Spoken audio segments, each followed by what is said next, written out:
Hey, we're live today on Friday morning, 10:30, a really early one, on the 27th of October 2017. And so far with us today, we have special guest Darren Nesbit. Hi, Karen. Hello. Series from Holland, Patricia UK, and Chris from America. So hello, everybody. Hello. Patricia. Hello. Hello. First of all, I thought we'd just play something that Darren has, well, your music's been contributed to this video. So Siri's going to play it. It's the Flat Earth Convention of April next year.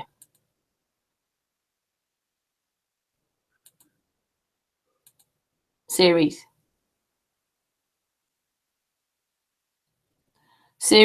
you're muted.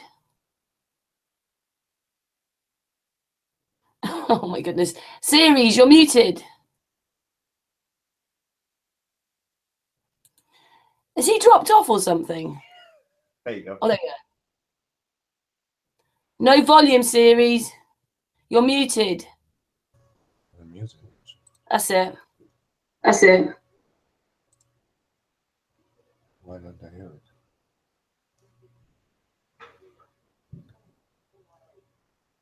Where's my audio?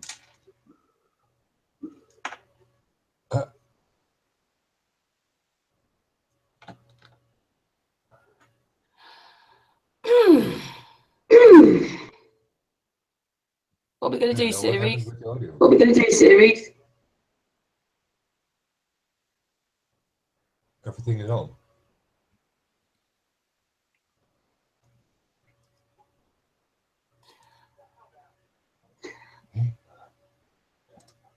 Would you want to mute a minute, Series? Because if I Would you want to mute a minute, Series? Because if I talk. Yeah.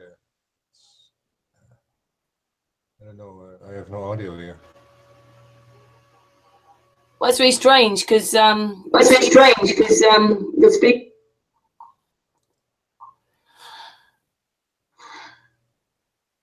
Well, why don't you just stop playing it? Why don't you just stop playing it yourself?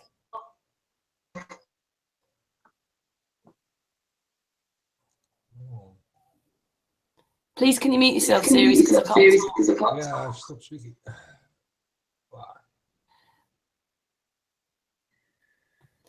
That's it.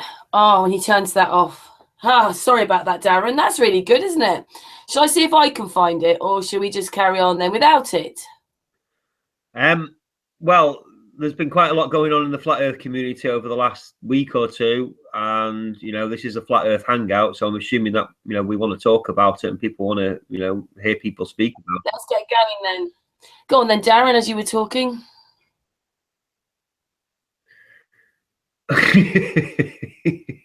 Where do you want me to start? A lot's been happening in the last week, hasn't it, Darren? Certainly has. We've had the thing with Mark Sargent and Patricia Steer, how their apps and I don't know if it's their websites are basically been developed by a company called Metatron Inc. Which obviously wasn't common knowledge beforehand, and something to do with the dates of the apps and the websites being 2012 or 2000, way before Mark says he got into the Flat Earth.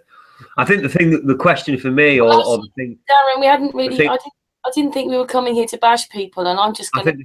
I'm going to be putting a video out about it myself. So I think it's been debunked already. Sorry, are you shutting me down in it that I'm not allowed to speak? It's been debunked. Can I say what? Can I say my point?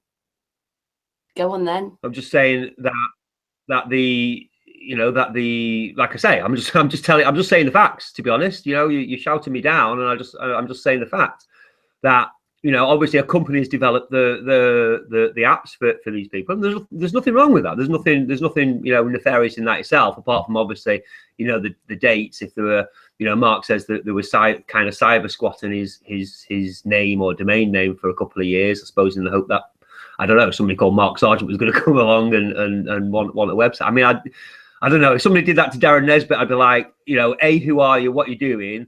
And B, because court cases in the early days of the internet, when people cyber squatted, you know, big companies' names, and the big company won because it was pure cyber squatting. But the point is that if somebody had incorporated Darren Nesbit, you know, ages and ages ago, I wouldn't want to do business with them. I don't think that's for sure. But anyway, the point is for me, the only point really to consider is, you know, Mark's never mentioned it. He's never mentioned, I've got a company to design my web, to design my apps and what have you. And you know, obviously, it also begs the question: who did the videos? Did he do the videos himself? I mean, obviously, he's a games designer and games developer and a professional game. You know, he's obviously, you know, tech related and everything. So we talk about flat Earth. Why didn't he just do it? Why didn't he just do it himself? I'm just saying, you know, there's been a lot of talk and a lot of news. I'm just asking questions about it. That's all. Don't you sometimes wonder though that people just make so many rumors about you? You know, we've all struggled with those rumors about us. You know, everybody talks about everybody, but there are specific things. I mean, I haven't had an app made for me. Okay, I haven't had a website made for me. Everything I've done myself, and this is the point. For most people in the flat Earth that have ever done anything, a presentation or made a video, they've done it themselves. Yeah, they've done it off their own back. They've learned their own thing. They've put a video together. That's what most people do, and it's not a crime or anything to not do that, to get a company to do it for you. So it's nice and professional. There's nothing wrong with that at all. But you know, it's just the fact that to be a flat earther, does it mean that everybody do we have to say everything about our lives just to be a flat earther? I mean, you yourself have struggled with it, haven't you? I was asking you for hangouts, and because you've turned into a square flat earther, you've been quite attacked at times, and you didn't like it either, did you? Yeah, the point is, it's not about the personality. You know what I mean? I don't really play those games because I know, you know, a lot of people do. They attack the messenger and not the message. There's ad hominem attacks instead of discussing the facts and the evidence with sound logical reasoning. And that is the sure sign of brainwashing, of cult programming. And it's really about the circle model. This is what it's all really about, Karen. It's nothing to do with who's who and what's what and everything else. But when I was last on with Mark and Dave Murphy, you know, whenever it was, a few months ago, I point blank asked them about the circle model. You know, why they still pursue it and what have you. Now, Dave said, you know, Dave came back and he went, you know, he didn't let the question get away. And he said, you know, to be honest with you, I know it's flat and I don't really care about, you know, I mean, he was very honest in his answer. But Mark's answer wasn't really, you know, he didn't really address the question, the problems with the AE circle map. And like I say, this is not Mark bashing. This is everybody who promotes the AE circle model. And that's everybody. That's every single voice, apart from now Jake Gibson, who's done a great video a couple of days ago. He's been talking about it obviously for the last few weeks about how the AE circle model doesn't work. And it's a big problem for flat Earth because, let's face it, we all want people to realize that we're not on a rotating globe in outer space, that we're not a product of a complete accident of evolution and Big Bang, that this world was created and there is a God above us, whoever you think that might be, and he loves us, and you know, we're supposed to be here. We're not an accident. If you're supposed to be here, it gives your life more purpose. People start acting a bit more responsible in their own lives and towards other people. If you know there's a God and he's going to judge, you're less likely to commit crimes, you know. So all these things are absolutely important. They're all interlinked. But here's the problem, and I've been saying this for 2 years, and I'll keep saying it over and over. You know what I mean? The problem is that when people look at the flat Earth, they go, "What's this flat?" Oh God, yeah, right, whatever. Because it's supposed to be the most stupidest thing in the world. You think the Earth's flat? It's a great big insult, like April Fool's Day. Which is how they move, you know, the first of the year from April the 1st in spring to the middle of winter, December, January the 1st, right? You know, but anyway, so people look at it, and all debunking videos just concentrate on the model, just concentrate on the pizza pan circle model, and they destroy it quite rightly. So people look at it and go, yeah, of course the Earth's not flat, and that's it. Their mind is now closed, gone, done. Yeah, they're never going to look at it again. They're never going to go, oh, actually, yeah, NASA are lying. And you know, there are bubbles in outer space, and the ISS can't be real. And these guys aren't, you know, and on and on and on. All the myriad of evidence out there to show that NASA are liars. Darren, that bit I kind of really do agree with you, that what's the point of telling everybody like another lie to then have to tell them the truth anyway? That's why I come in this group, because you know, the people here are well aware that the AE Circle model is right. I mean, you know, I've never been invited on Mark Sargent's show. I've never been invited on Dareen's show. I've never been invited on Patricia Steer's show. I've never been invited on any of these, any of them, to discuss it. The only person that's done it is Zen Gardner. You know what I mean? Because he is a Bible believer. But I've had conversations with Eric DeBay. Obviously private conversations or sometimes on Facebook. And none of them are interested. They are absolutely indoctrinated into that circle model, and it can be proved wrong 25 different ways. Yeah, a lot of it's done, you know, due to. I mean, they say that the way that the square maps explain that it's so complicated, but isn't it better to know that from the truth rather than being sent to the wrong map again and then still having to learn it from the truth? That bit I do understand, because that bit I do understand very well. And that's why I was really excited to speak to Santos today, because obviously he lives in Australia. He's a flat earther who lives in the south, and he can verify, and he's got a lot of followers as well. So he can verify quite easily for himself that, yeah, the flat earth map doesn't work. I mean, if he looks south from Australia, while a friend looks south from Argentina or Chile, and another friend can look south from South Africa, they will all see the same stars. Now, that's impossible on the DIS model. And well, Santos does, though. He's under, because I've sent him most of the videos on our group.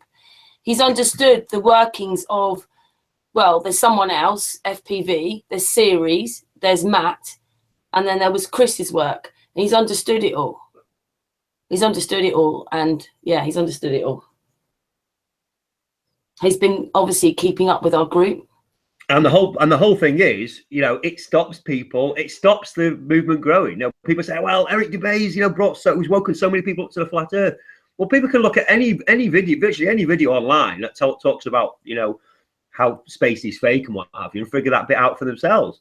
But the problem is that they're all pushing this phony fake model at the same time. So people get wedded to it. It's two things together. So you say the AE Circle models. I mean, Jake's getting so much grief, right? Are you even a flat earther? Or, you know, or you get called shill because what you're really trying to do is kind of pretend to be a flat earther and then, you know, say, oh, well, that model isn't correct. So, you know, you're really pushing the ball. But it's just nonsense. But this is, people are screwed in the head, Karen. Everybody, I'm seeing absolute psychosis, indoctrination, cult programming. You know what I mean? Everybody thinks that we've got this amazing truth, and it is true. Obviously, you know, you can look out your window and see the Earth isn't moving and what have you. But they've wedded it to this ridiculous model with a non-existent ice wall. There's no proof of it. There's as much proof of an ice wall as there is of, you know, another planet in outer space, if you like. I think they realised that if they were in that circle map with those lines like it is, every time they went to another line, you know, like it's split up almost like an astrology chart. Every time they went over one of the lines, they'd have to morph into the other line, because it's 0 point in the middle and there's a great big edge on the outside. You have to think about it, guys. Yeah, I mean, the time zone, the time zones are, you know, obviously the further south you go, the less time, or, you know, the bigger a line of longitude lasts. So, you know, down south are 3 or 4 times longer than they are up north. So it's impossible. I think what a lot of people have done now is they don't want to sign themselves in the model. In their speed. You know what I mean? They don't speed up and slow. The moon does not speed up and slow down by 70% over the month. It only takes a month to travel between the tropics of Cancer and Capricorn.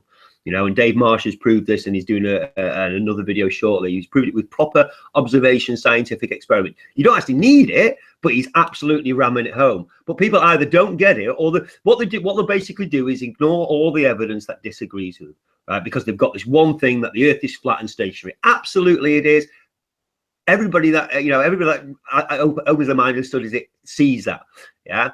But like I say, you know, if you say, well, you know, I'm not sure there's a dome. There is a firmament of some kind, but you know, the dome and the circle, you know, all these evidences, like the stars, the sun, daylight hours, the speed of the sun and the moon. There's no ice, 65,000 mile ice wall. And they've just run a scientific international scientific expedition, 175 scientists and researchers plus 50-man crew on the Russian vessel, and it went round the Antarctic in 3 months, in 98 days or whatever it did, which is, again, the trawler itself the ship only goes at 18 miles an hour max speed, and they made lots of stops because they photograph and video penguins and all the rest of it, so people can't say they were just in Greenland or Canada or somewhere, you know what I mean?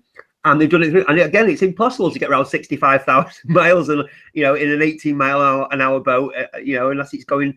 It just can't. It can't be done. I think you can do about 14,000 miles or 15,000 or 20,000 miles, whatever. It just can't be done. But people are so screwed up in their head, because I think because the realization is that mind blowing. You know what I mean? That the whole world has been lying to everybody's deceived. About this rotating ball Earth and outer space. That when you figure out it does send you quite west. But unfortunately, it stopped people's ability to discern and reason logically. Because what's not happening is they're going, well, that piece of information's verifiable because I can do something with my friend in New Zealand or whatever, and that piece of information is absolutely there's no backup evidence for it. So hearsay. As long as the hearsay supports the circle model, people will accept it. And it's extremely frustrating. It's extremely frustrating when people turn around and say, well, you must be a shill for the ball. Where I've been, for the last 2.5 years, I've done nothing but present live at UFO conference, by the way. All my posts on Facebook, every video I've done on YouTube, I've never once said that the Earth is obviously a rotating ball or anything. It's either over paranoia, or like I say, or it's cult programming, and we know that everybody's been cult programmed into believing the ball, but because obviously it's the majority, 95-98% of people believe it becomes normality, so it doesn't feel like cult programming. But with the circle model, with the flat Earth, because that's how they all call it a psyop. But we know ancient civilizations were flat and square, as it happens. The Chinese, the Egyptians, the Mayans all show the kind of the east-west portal type thing, and a square, and actually a square. And the Bible says 4 corners as well. The Bible absolutely says 4 corners. And then people try to put the 4 corners outside of a circle, which doesn't work, because obviously that would make all the corners south again. My aim, and I really hope to speak to Santos about it and show him some stuff as well, is to get people off that circle model. They don't have to believe in a square or a triangle or a pyramid or a hexagon or a realm or anything else. But we see that circle model everywhere. People have it on T-shirts, people have it on profile pictures, people, have it on stickers and all the rest of it, and in their videos. And it is completely wrong. And people need to stop using it. Yes, we don't know what it is. Yes, I've got an idea. Reality has got an idea. Everybody's got different ideas. Promoting the United Nations. It's the United Nations logo, and this is what we promote. Yeah, exactly. It's a polar projection. It's an azimuthal projection of the whole globe from one point, and obviously most people use the polar. Well, Darren, Chris found out how they did it. They morphed this map, and if you keep morphing it, you can make the AE map. It's all done on a simulation. I'll send you the link to it. Yeah. Cool. I can make an AE map out of a Mercator in Photoshop in about 3 minutes. Yeah, they morphed it. They just kept rolling it, and then you can get the ice rink on the outside. Yeah, the other thing is, as far as I can tell, Rowbottom was the first person to kind of use it or suggest it, and that was in the middle of the 19th century. We're 140 years, further on now, and people have travelled even more around the Antarctic and south and all the rest of it, and we do know a lot more. We don't even know what they've done to us anymore, because in the 1900s, in newspaper articles, you could be arrested for saying you lived on a ball. The 1900s, not 16-something, the 1900s, you could still go to prison for saying you were on a ball. Yeah, that's not quite true, Karen. I investigated. That's Ebenezer Breach, I think was his name. And he was a great, and again, it's a name that doesn't come up that often. And I've read something. He's a great guy, and he did a lot of flat Earth presentations and what have you on the south coast of England around that time.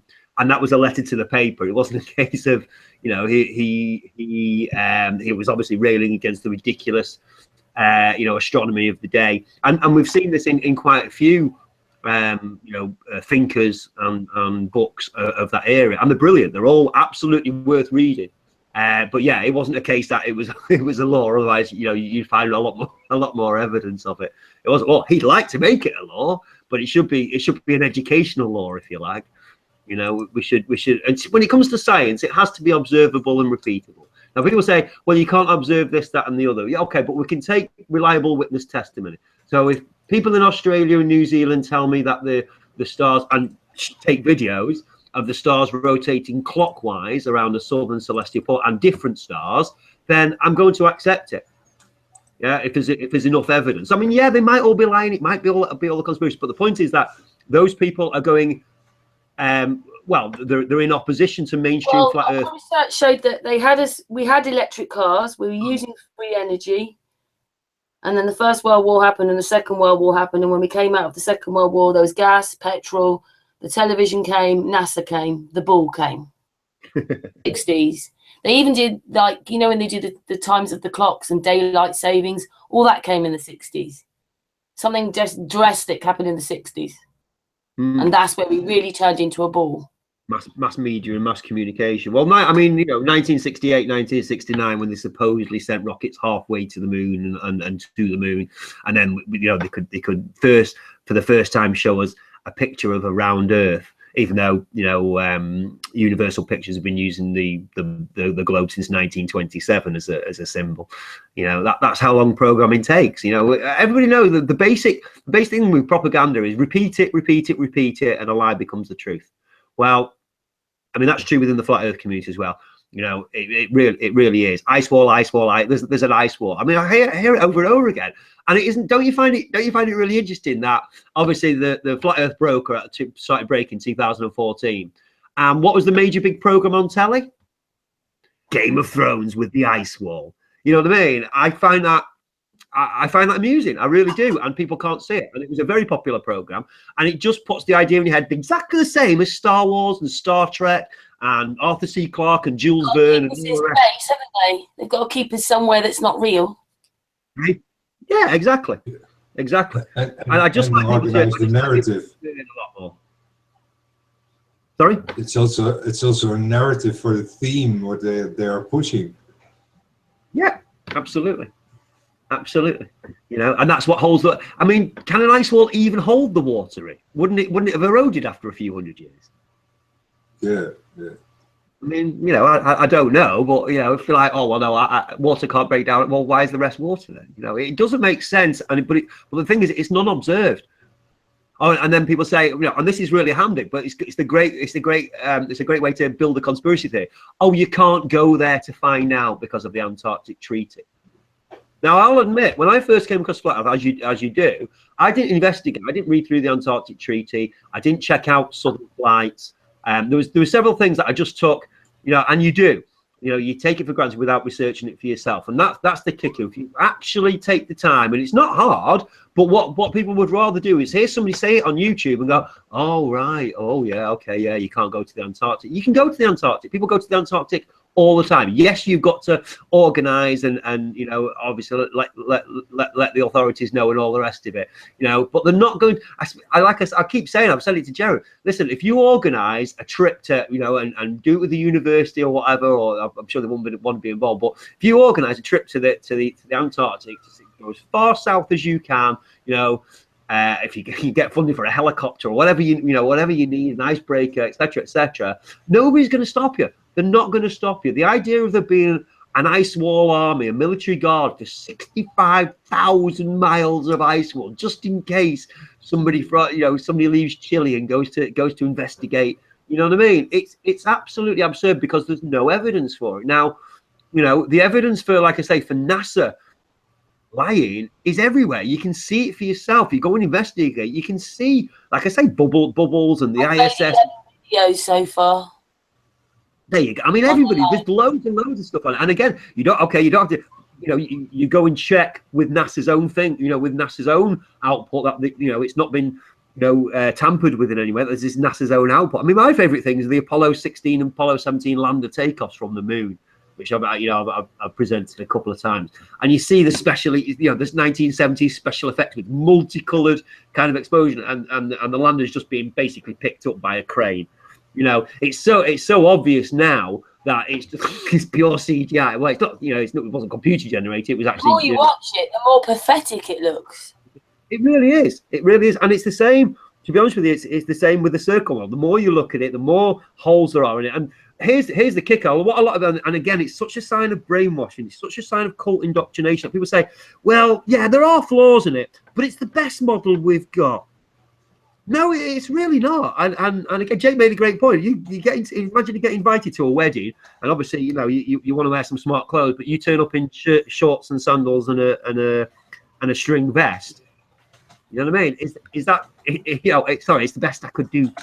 You know what I mean? It's like I was just saying, yes, it may seem very complicated, the square map, but you may as well tell the truth from the beginning and tell the truth from the beginning rather than another set of lies then to tell people, oh yeah, it is flat now because it resonates with you rather than it didn't resonate with you. That's what it is. But we don't know. At least say we don't know. I don't know. Not. We think the sun's circling round above above a circle disk when it's just not. It really isn't, because if you were outside, that sun's circling round. If you're outside of the circle, so if you live south of the Tropic of Cancer or south of the Tropic of Capricorn, you'll see the sun retrograde. You would see the sun retrograde. Nobody's ever seen the sun retrograde. Yeah, if it's going in a circle, you're standing outside the circle, you're going to see it approach. And then as you see it recede, it's going to go in the other opposite direction. Has anybody on Earth ever seen the sun retrograde? No, it's never been reported once, not anywhere. Yeah, but that must happen on certain places in the south where not as many people live. I think there's 4 times as many people live in the north of the equator than live in the south of the equator. So like I say, again, if we can speak to Santos and ask him what are his experiences in Australia, from living south. There are so many points that are a problem with it, but what people do is, like I say, it's welled in their mind. It's I think everybody does. Everybody does different bits, though, don't they? For it, we're not all doing the same thing. We're not all doing exactly the same thing. You've got your area. Series has got his area. Patricia helps me. I do this group. So we've all got our part. We're not all doing the same things, but we found in our group that everybody's overlaps and overlaps and overlaps. Everybody and open to new information, not. Yeah, and this is why the sun circles, and this is why this, and they just keep repeating themselves. When everybody that's actually researched it, everybody, it's funny, every flat earther fully researches the ball. You didn't know anything about the ball until you start researching flat Earth, and then then the radius of the ball, what its drop rate, rough drop rate should be, all kinds of, the rivers and how long, what I mean. You learn all kinds of information that you either weren't interested in before, we didn't teach you in school, or just never paid attention to. And what we do is we thoroughly debunk this ball. But what people haven't then done is taken the circle model and looked at the information the same way that we did with the ball, and said, well, okay, what do the opponents say of it? What are the people that say that the flat Earth circle is a ridiculous idea? What is the evidence against it? Let me see if that's possible and that's true. And what tends to happen is the heart sinks. And no, mine did. First time, I think it was the Flat Earth Lies video by Free Energy, and your heart sinks. You go, have I been doing? Is the Earth not flat then? And then you realise that yes, the Earth is a fixed plane. It's stationary, but it's not this circle model. And the idea of the circle model is to lead you from one cage to another. In mental terms, it's to lead you from one one idea to another. Darren, and we are the truth seekers, or we belong to a club. I'm comfortable in this club, and everyone doesn't agree with everything that the club says. You're an idiot, you're a shill, you're working for the government, you're whatever it is, because we've got our club. And it works the same as a religion. Christians are the same, everybody's the same, it's exactly like a religion. I've put Series' picture up. It's purely accusing without any step into a next realization of what reality is. Yes. just to prevent the research itself and deviate it or put it on the person or anything but go in the direction of the truth. Yes, don't stop researching. That's the message. Don't stop research. Don't stop seeking truth, because we can guarantee that nobody's figured out everything out yet. Yeah, we're more people do it, more get, the closer we'll get. But this is new. This is, if we even say we've been going for 2 years or 3 years, that's not a long time for a science to exist, is it? No, and you're having to do it on like a bucket. Like we're not particularly wealthy people. We've got to do it on computers. There's NASA going every day, millions of pounds spent doing rubbish and wasting all the money. Could feed the world, that could. Yeah, and then but Darren, there are people who are just happy with it being flat. That's fine. That's fine. But I hear a lot of people will say, "Oh, I don't push any particular model," but they've got the circle model as their logo. You know what I mean? Oh, I don't subscribe to any model, but they'll never say why the AE circle model is wrong. You know what I mean? And it is wrong. And people have got to, like I say, people have got to go and research that for themselves in the same way that they did the ball, and they'll see for themselves. But to stop and say, well, no, because the Earth, like I say, it's a very, very subtle programming indoctrination, because it's a huge revealing truth mixed in with a lie, and because of the huge revealing truth is true, you won't let go of the lie. The two are welded and married together in people's minds, and it makes them unable to separate them. Where I'm not saying, like I say, the circle model, the portals, that to me, not the circle, the square model. Kind of what religion does. It's exactly. Kind of what religion does. Exactly what religion. They have so much truth in there, but they actually sell the lie of their authority over it. Yes, priesthood. And that's the only thing they sell. The priesthood. Yeah, gurus. Yeah, we have gurus in the flat earth that everybody follows and watches. You know what I mean? As if they have the truth. Everybody's got the truth about the flat earth. You know what I mean? That's a flat earth there. Everybody knows. Well, yeah, the earth, the earth's flat and it's stationary. We're not in outer space. How would HARP work on a circle thing? It doesn't work like that. Say again. Things like that. Things like HARP and things. They don't work because they're all joined up all around. It's not going to work because it's on a circle. Because it's on a grid or a square. Yeah, the UTM is what the military use, and the military kind of need to be quite accurate, because they're going around bombing and killing people. Yeah, I mean, they really need the real distances for the whole, administrative part of the whole distribution system for all their stuff. Can I just say, Darren, I know that Darren's really passionate about this because, he is a passionate person.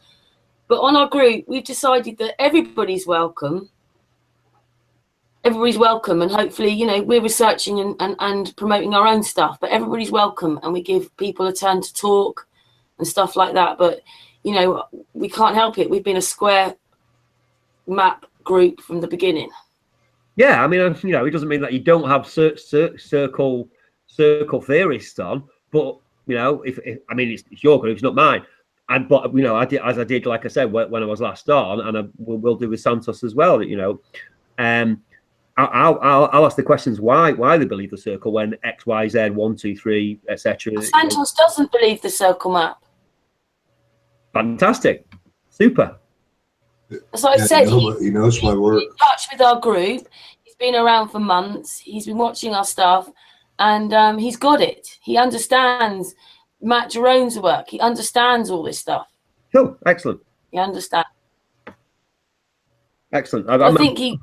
I mean, maybe it was an older video, but I've still seen him, either show or talk about the circle model. But maybe it was an older video that was. Yeah, that's how he began, because nobody knew from the square until I guess free energy came with his fourth dimensional principle.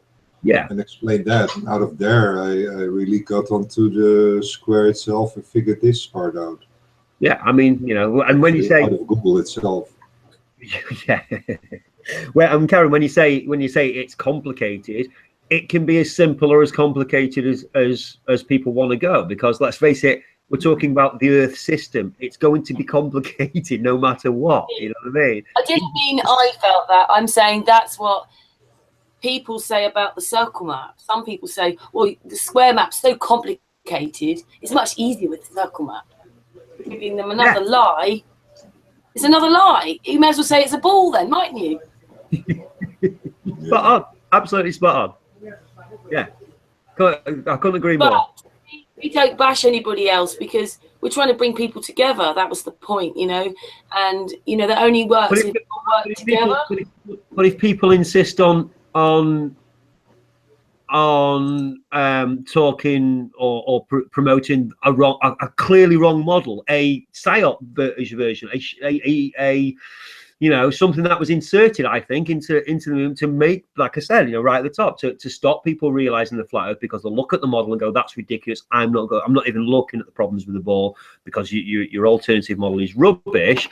Then, you know, then what is the, you know, then what's the point?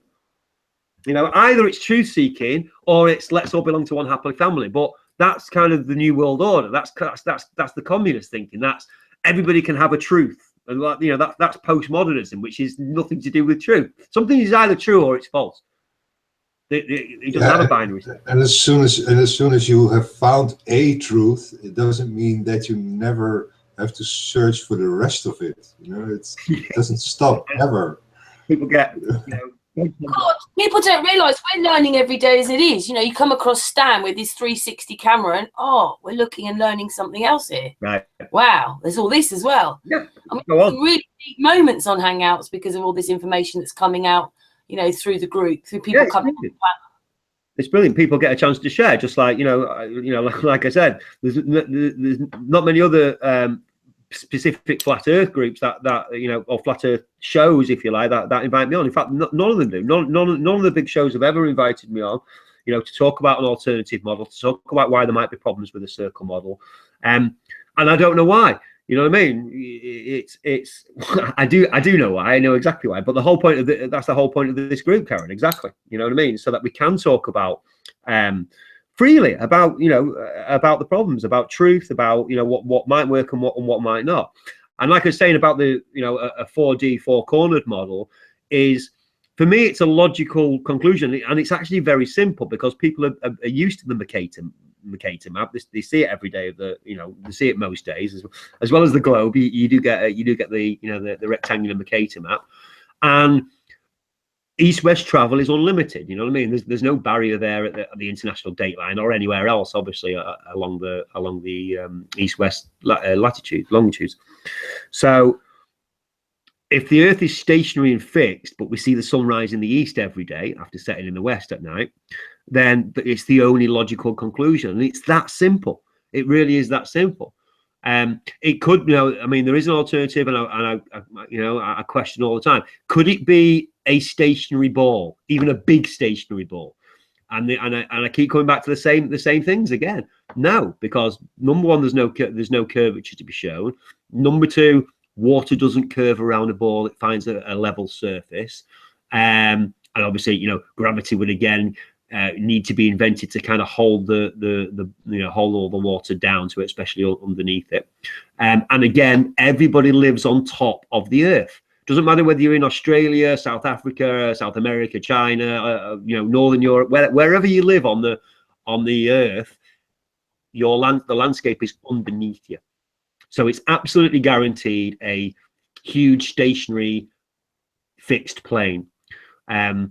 I personally am moving towards a diamond model for two reasons. One is that if you circumnavigate the Antarctic, on a rectangular Mercator, it's still 25,000 miles long. You know, it's you know, if you try to go from east to west along the, you know, to basically circumnavigate, go all the way around the Antarctic, it's 25,000 miles. It's the same length as the equator. And to be honest, part of the other reason. It doesn't matter on which latitude you are. The whole circumference of east to west is the same.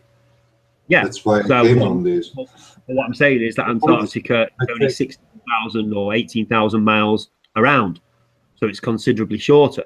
I mean, the point that, you know, again, and this is a piece of information that I would say is, you know, it absolutely needs checking again, if you like, but it would prove one way or the other whether it's a rectangular or a square shape rather than a rhombus or diamond parallelogram shape, is if the equator is the long. This is why I also began taking the photographic material, because the photograph is the actual reality of presentation of reality. And when you put the photograph together, it doesn't matter what projection they claim it is. As soon as you put that projection on that model, the photograph is just destroyed for its reality. And you can see this in the detail of the photograph of your own location.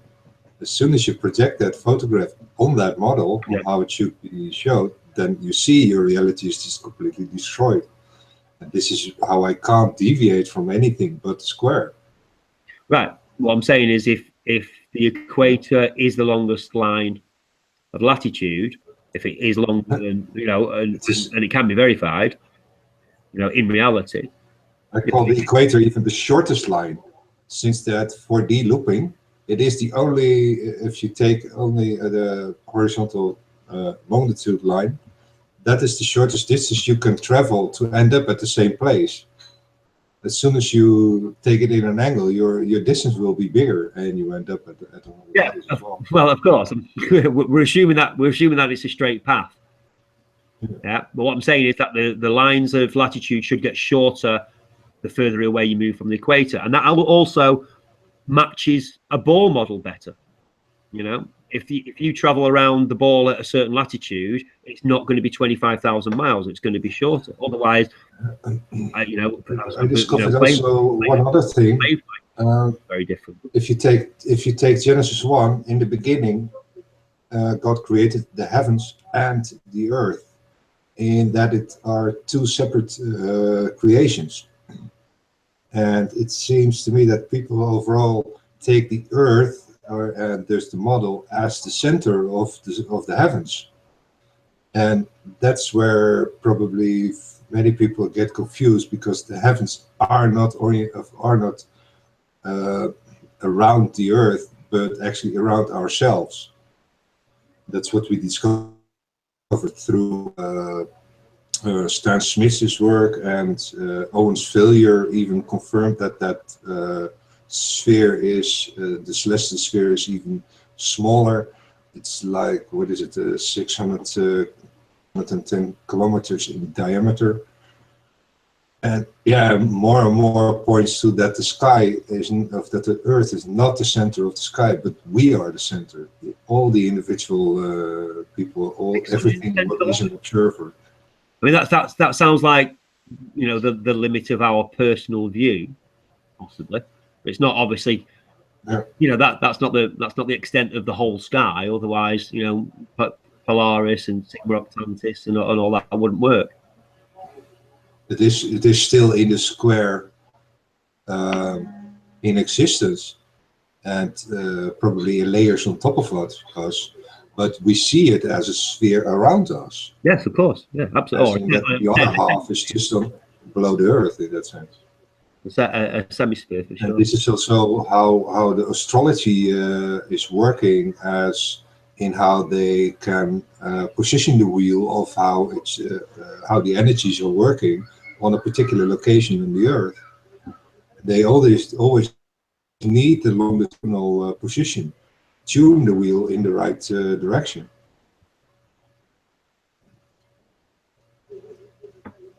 Yeah, that's the whole astrology part of it, what ties into this the same. And now I'm beginning also to understand why astrology is so important in this, because it actually explains the whole astrology.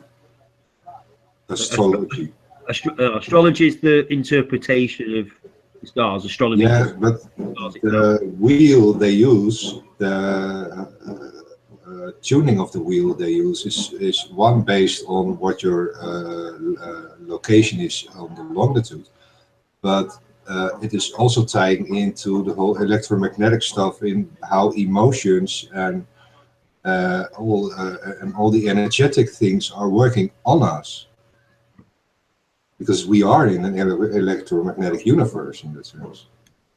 And it explains, well, we miss actually the actual whys particular energies cause particular feelings, etc. And that stuff. That's what we lost. But the working itself, I'm more of a free will based on a personal one. I'm more of a free will man. I mean, don't get me wrong. Obviously, there are frequencies and yeah, of course. Some of them are natural. Some of them are government. A deep state sponsored. Deep state origin, etc. We're well aware of 5G and everything that's coming. But I'm certainly more of a free will man. What people decide to do. Is there? It's down to them. It's their responsibility. And I have the same problem with the mainstream Christian religion as well, whereby in a sense, I would say you have a free will in what you do with it. And they made me do it. Influences will be there everywhere, influencing me to do bad. And I think most people that aren't Christians, that don't believe in the Bible and Christ, see that as an absolute cop out. You know what I mean? You're absolving responsibility, for your own actions. It's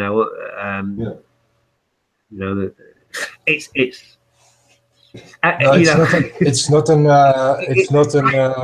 excuse for something, but in a sense you are influenced with particular feelings, with the fields of the humans around you, etc. It's not that you have a choice in these influences. You have a choice in what you do with it. Yes, how you respond. Absolutely, the influences are there anyway. Yeah, completely. Well, I mean, the obvious thing is being in a room with a really positive, energetic, enthusiastic person, which will generally buzz you up, or being in a room with somebody who's really depressed and everything's bad, and you can choose to either try and cheer them up or go and get down yourself. I mean, it's a real obvious real world example of that. I mean, we do absolutely influence each other. Which is unfortunately how mass mind control can work as well, which social acceptance. I think there's a lot more. Can I just say something? Series when we first started out, we got taken the real mickey out of us by certain people on Facebook, and it's one of the reasons that we stayed private, because Series was doing all this work, and we just didn't want other people coming in and just before it had even a chance to be finished. Distracting with ad hominem attacks instead of talking about the facts and evidence like proper scientists. Over this time we've gone on YouTube, even if everybody doesn't really quite understand it all yet, because it is so complicated, this whole thing about flat earth, we're drawing attention, and everybody's coming to our channel for the right reasons. We're always going to be flat, and we have to hopefully teach or people slowly understand what we're really living in. It comes through, they keep seeing Series' work, or they listen to Dave Marsh, or they listen to Stan. They listen to these people who are all doing different things. It's interesting. It's not the same thing regurgitated every week. What do you mean by that? It's not the same thing regurgitated every week. You have different people on doing different research. It's not. Oh, yeah. And then aren't NASA biased? Hey, if we find new people that come along, like I don't know about you, but everything's like a bit like a puzzle. You can't all be doing the same thing. We've got 4 people doing below the ground to the highest that we think we can go. You've got people just, it's just amazing. Santos, there's an amazing amount of people, but not everybody is so concerned about the map. But just in the chat room here was to learn what we lived in and on. So for many people, it might be okay that we're flat. Always been searching further. Yes. And that's the frustration that you're feeling, isn't it, Darren? Well, it is another, absolutely, because it stops people. Oh, right. Well, yeah, we've got the map and we don't need to look any further now. And it's wrong. The whole point is it's wrong, and it will stop more people realizing that the Earth is flat. It's as simple as that. I mean, it's the same. This is the same thing that I've been saying for 18 months. I said it in the presentation at New Horizons, which a lot of people saw. And I was, like Mastiff said, well, why did you start off, demolishing the AE model? Well, because it's not true. I'm going to demolish the AE model, and I'm going to demolish the ball. And if it turns out the square isn't right because X, Y, Z, but nobody, what? In all, in all the months of doing it, everybody's just gone, it can't be portals. even though they back an ice wall that nobody's seen and it's actually come from the telly. But nobody's actually. I'm still wondering what portals. Where does it say that in my work that I work with portals? Not portals, but it's a repeating space. Basically, you can't. There's no edge. You can't fall off. You just keep going around. The Earth there's one Earth, but you just keep going around it. But nobody's actually come up with any evidence or reason. Just like, oh, I'm not going to believe that. Okay, fair enough. But you used to believe in gravity.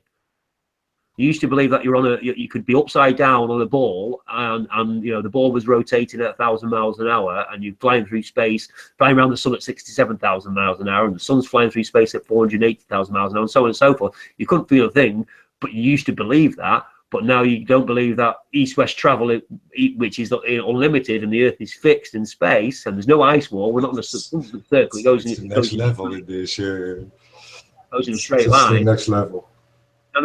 It's another concept, and if you close your mind to it, then absolutely, you know what I mean. You're never gonna get to grips. But I don't understand anybody being closed-minded. If somebody came up with another idea today or tomorrow, I would absolutely look at it and consider it, and see, and test it and question it, and what have you.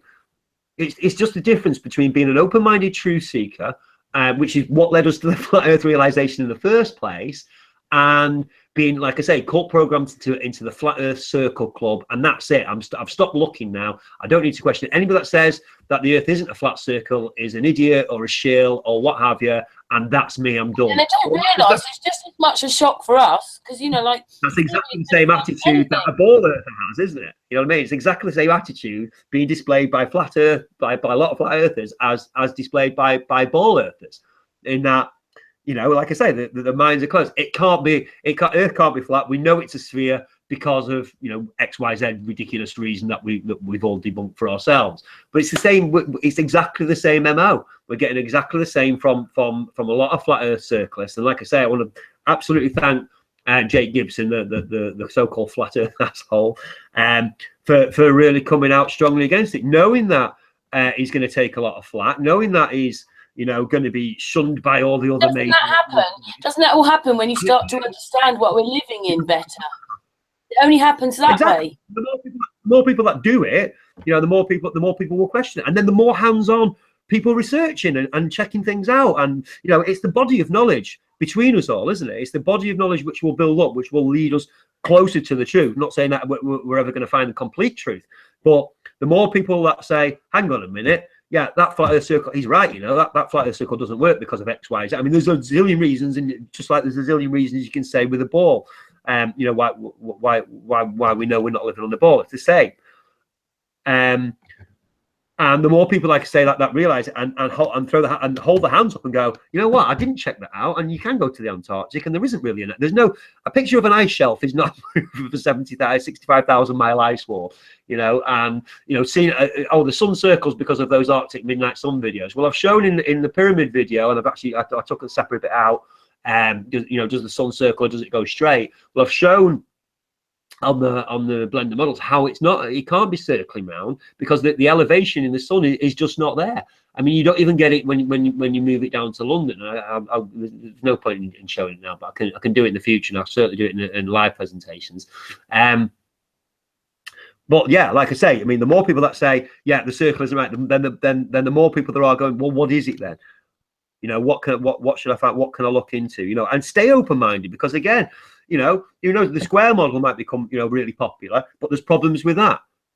And then we've got to still be, you've still got to be open and say, well, it can't be square because of such and such, or the diamond, or whatever, or a tetrahedron. Well, hang on a minute, we don't, we're not sure what shape the firmament is. Can we do experiments between us to find out? Can we hook up with people all over the flat? It's so unfair, isn't it? Because NASA are in charge of everything, and they ain't going to do it, are they? Or they're doing it and they're not telling us.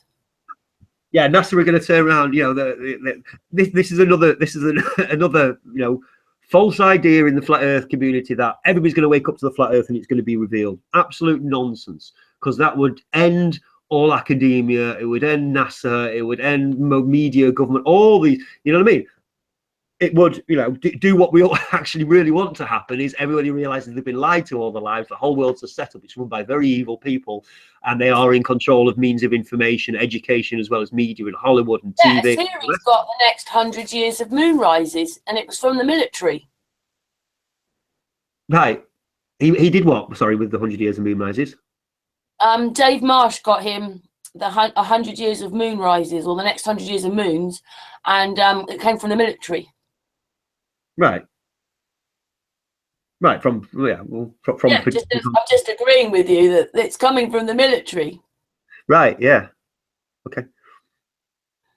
Yeah. What I was saying. I mean, we can use this. We can use this amazing technology. Yeah. I can hook up with people, you know, instantly at several different places on the Earth plane, and we can do tests and experiments. And obviously, that not me, everybody can, or anybody can, you know, if they're prepared to actually be a scientist and research, and, you know, get data and work things out, and we work things out together, instead of, oh, that person's a shill, and that person's this, and that person's that, and don't listen to them. I mean, that's not science. I mean, don't be wrong. In the science world, there are disagreements, huge disagreements between people, but they're smart, but they're professional and intelligent about it, instead of being children and throwing excrement around. You know what I mean? And just nonsense and rubbish. Apparently, my name Darren's, it's 33 in Gematria, which I have no interest in whatsoever. It means 33, so that means I'm a Mason, but it also means everybody else called Darren in the world's a Mason as well.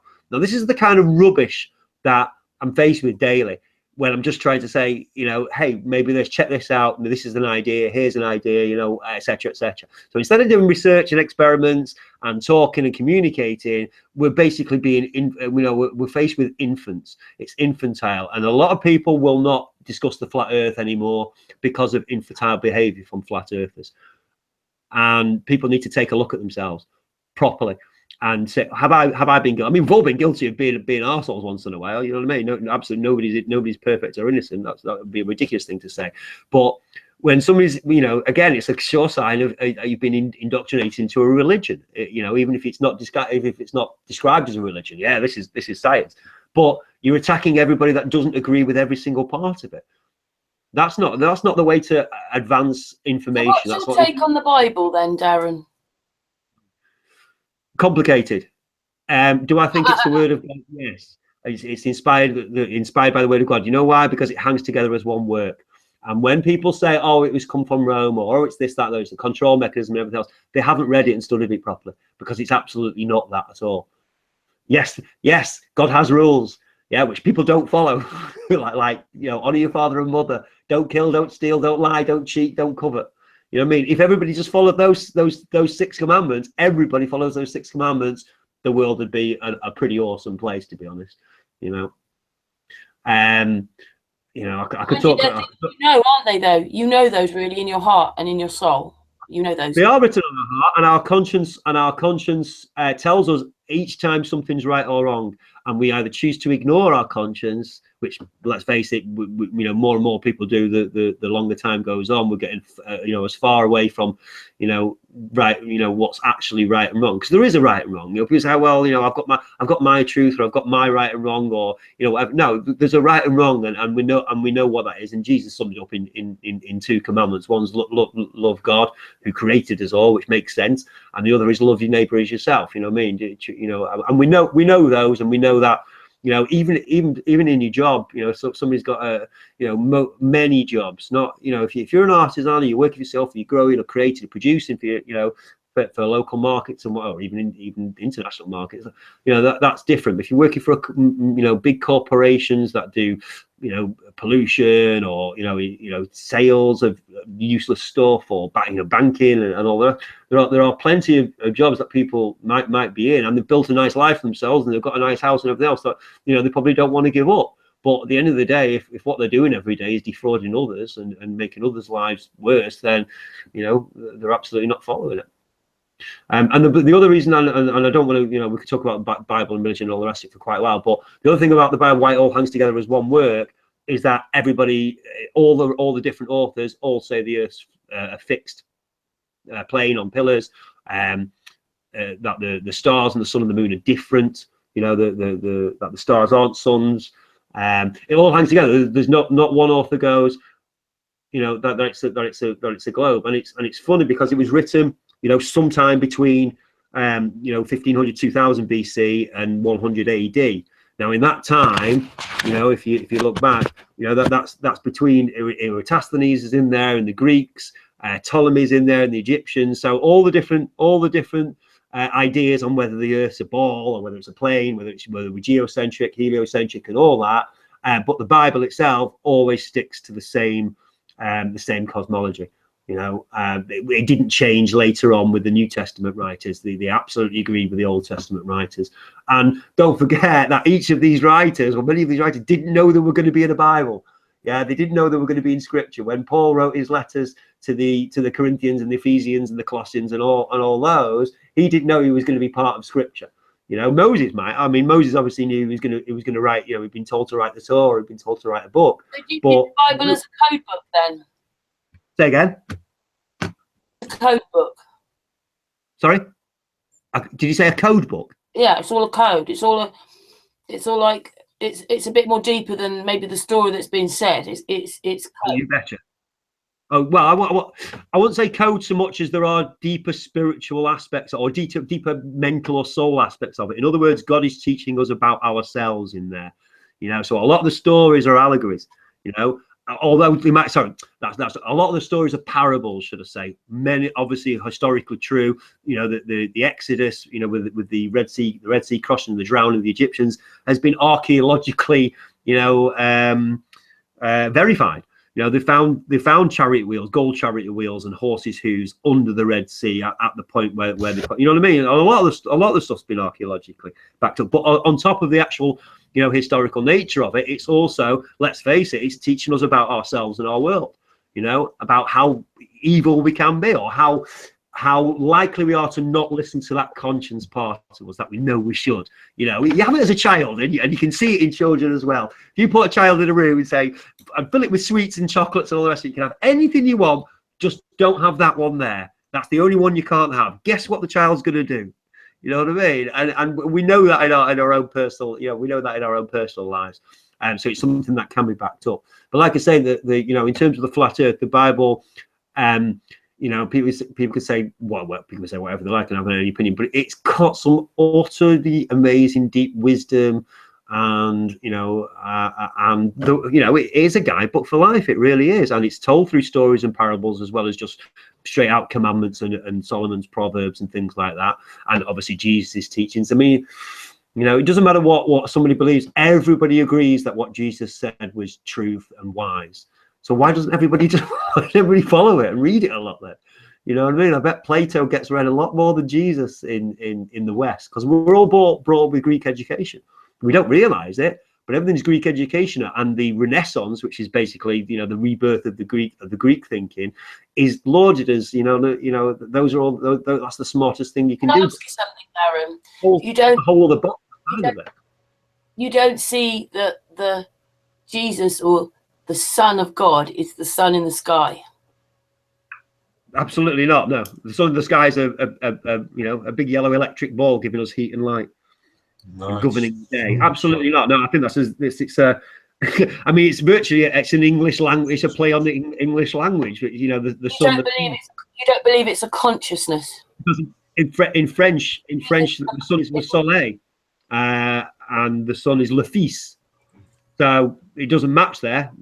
Is le soleil le fils? I mean, you wouldn't get that thing in French, and it's come from the Zeitgeist movie and all that kind of thinking, which I think came out of Theosophy, out of Blavatsky and Besant and all those guys, which is the religion of the New World Order, which people need to be aware of. People need to be aware of their education and God as a consciousness, then a spiritual consciousness. God is absolutely a spirit. Yeah. God is absolutely a spirit. I mean, consciousness has to wake within us. It's a consciousness what has to wake in us. Well, on a moral level, absolutely. But God is a separate. God is separate. God, there is an actual being called God. I always thought that if he'd been sent as a person, right, then surely he was sent so we could be more like him And yet every Yeah, church 100%. and everything says we can never be like him. Yet surely he came so we could be more like him. 100%. You're absolutely right, Karen. And it's why, again, mainstream Christians and Christianity and Orthodoxy absolutely hate us, because, and all, you know, what's called biblical Unitarians, or monotheists, if you like, where, you know, most Christianity now, and it wasn't the case in the actual in the Apostles' day, because they would have written about it, but most Christians now believe that Jesus is God himself, and this is absolutely not the case in the Bible. But I'm not sure if he was a real person anymore. It was absolutely a real person, because not only, I mean, there's two things on that, two ways to easily check for yourself on that. One is non-Christian sources, you know, of Jesus' historicity. So you're looking at Romans, Jewish, Greek history, you know what I mean? Those kind of, and there are plenty. There are 15 or 20, you know, mentions of him in history. Josephus, the famous one. I think Pliny the something or other has mentioned Crestus. That he actually existed and caused a controversy and was crucified is historical fact. I mean, you might as well, you know, did X, Y, Z exist? Well, you asked me a question. Let me finish. So that's one. You know, you mean you can check these historians out who had absolutely no reason, to verify Jesus' existence. In fact, they had every reason to not do, because obviously he was against Rome, and he was against the Jewish, the Jewish religion, the Pharisees, the etc., the Jewish hierarchy. And the other thing is the amount of Christians, early Christians, who were martyred, who went to the death, you know, for saying Jesus is the Son of God and all that. That's basically what it was. And they were horribly tortured and persecuted and everything else. Now let's imagine, like, we decided that we wanted to start a new religion or club, and we went around saying something or other, but that would get us killed, that would get us persecuted and killed, but we knew it was a lie. Would you do it? How long would you go along with it for? It's going to get you tortured in prison if you say that Ronaldo is the greatest footballer. Yeah, if you go around saying that, they will. So, you know, okay, it's something of no consequence. But the point is that we wouldn't do it. Yeah, we wouldn't put up with all that for a lie.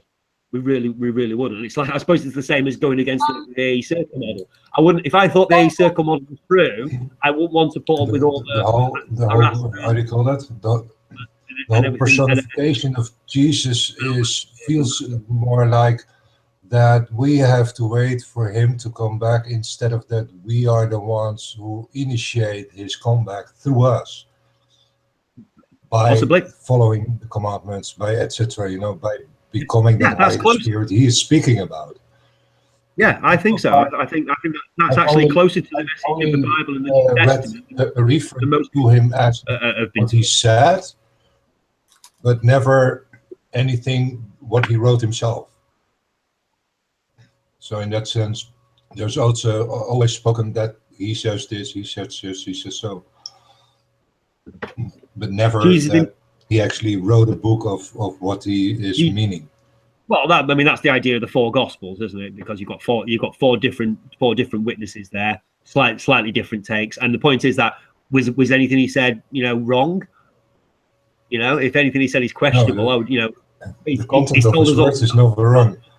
But if you ask me, we confuse it for him as making him the person, realizing him, instead of making him a part of us, what he probably is, as in the sun, as in the heart chakra, what is also the sun, what is also the Christ, to go through your heart, in your own chakra system, in your higher levels of chakra system, that you actually build up the consciousness.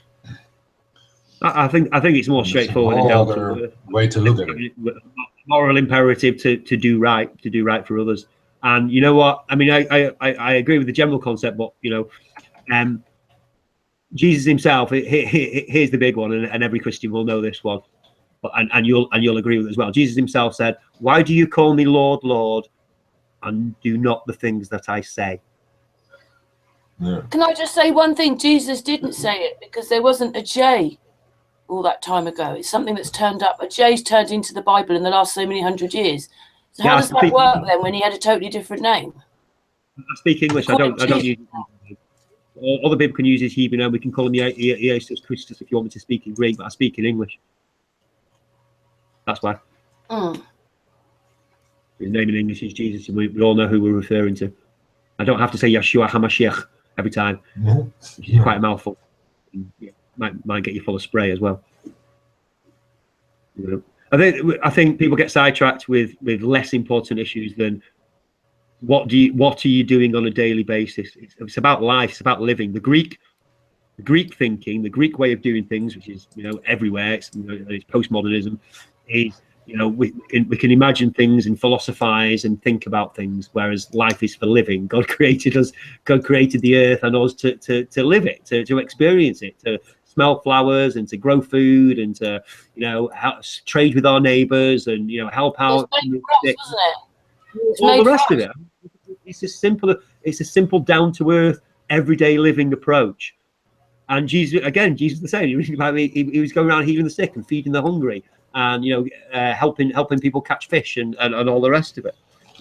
It's the Hebrew thinking, it's the Hebrew mindset, or if you like, the pre-Greek mindset, which is actually about doing. It's actually about living and experiencing and actually putting these things into practice. Because how many people out there are the New Age type thing, and they meditate a lot. And it's fine to meditate, if you want to calm down and relax and all that. There's nothing wrong with that. But people think that they can meditate away their problems or meditate away the world's problems. Then it's absolutely, it's so obviously not going to happen, because thoughts, positive thoughts are important, but thought without action is it's a waste of time. It really is. So for me, the Bible is a living book because it's a book about living. Yeah, it's a book about our practical lives on a daily basis. Otherwise, what's the point of it? It has lessons for our everyday lives, and it has lessons on the flat Earth. And my last video on the Great Pyramid, the sacred geometry, the new model of the Earth, which is basically a double pyramid on 7 pillars, it absolutely includes. I've tried to include virtually every single verse in the Bible. I mean, obviously, there's a few repeated, so I haven't included every single one, but everyone that says a pretty unique thing. And I've included 70 or 80 verses in it, which kind of describe this model with four corners and all the rest of it. And again, all we get back a lot of time from the circlist is, yeah, but Isaiah 40:22. So you've got one verse, and I've got like 70 or 80, which talks about the ends of the earth and the circuit of the sun, not the circle, the circuit, and it goes from one end of heaven to another, and it rises and it sets and it hastens back. The 4 corners, 4 angels standing on the 4 corners, holding the 4 winds. Now that can't be the case if the 4 faces. Those 4 corners are outside of the circle or on the edges, because they're all southern wind then, and we know that there's a north wind, a south wind, an east wind, and a west wind. So those corners must be on the on the 4 cardinal directions. And on. It's logical reasoning. It's sound logical reasoning, which is what I really hope we can start moving towards, instead of just emotion, instead of you're a shill, you don't believe that, you know what I mean? I think it'd be nice if we could just get a bit more intelligent and a bit more scientific about things.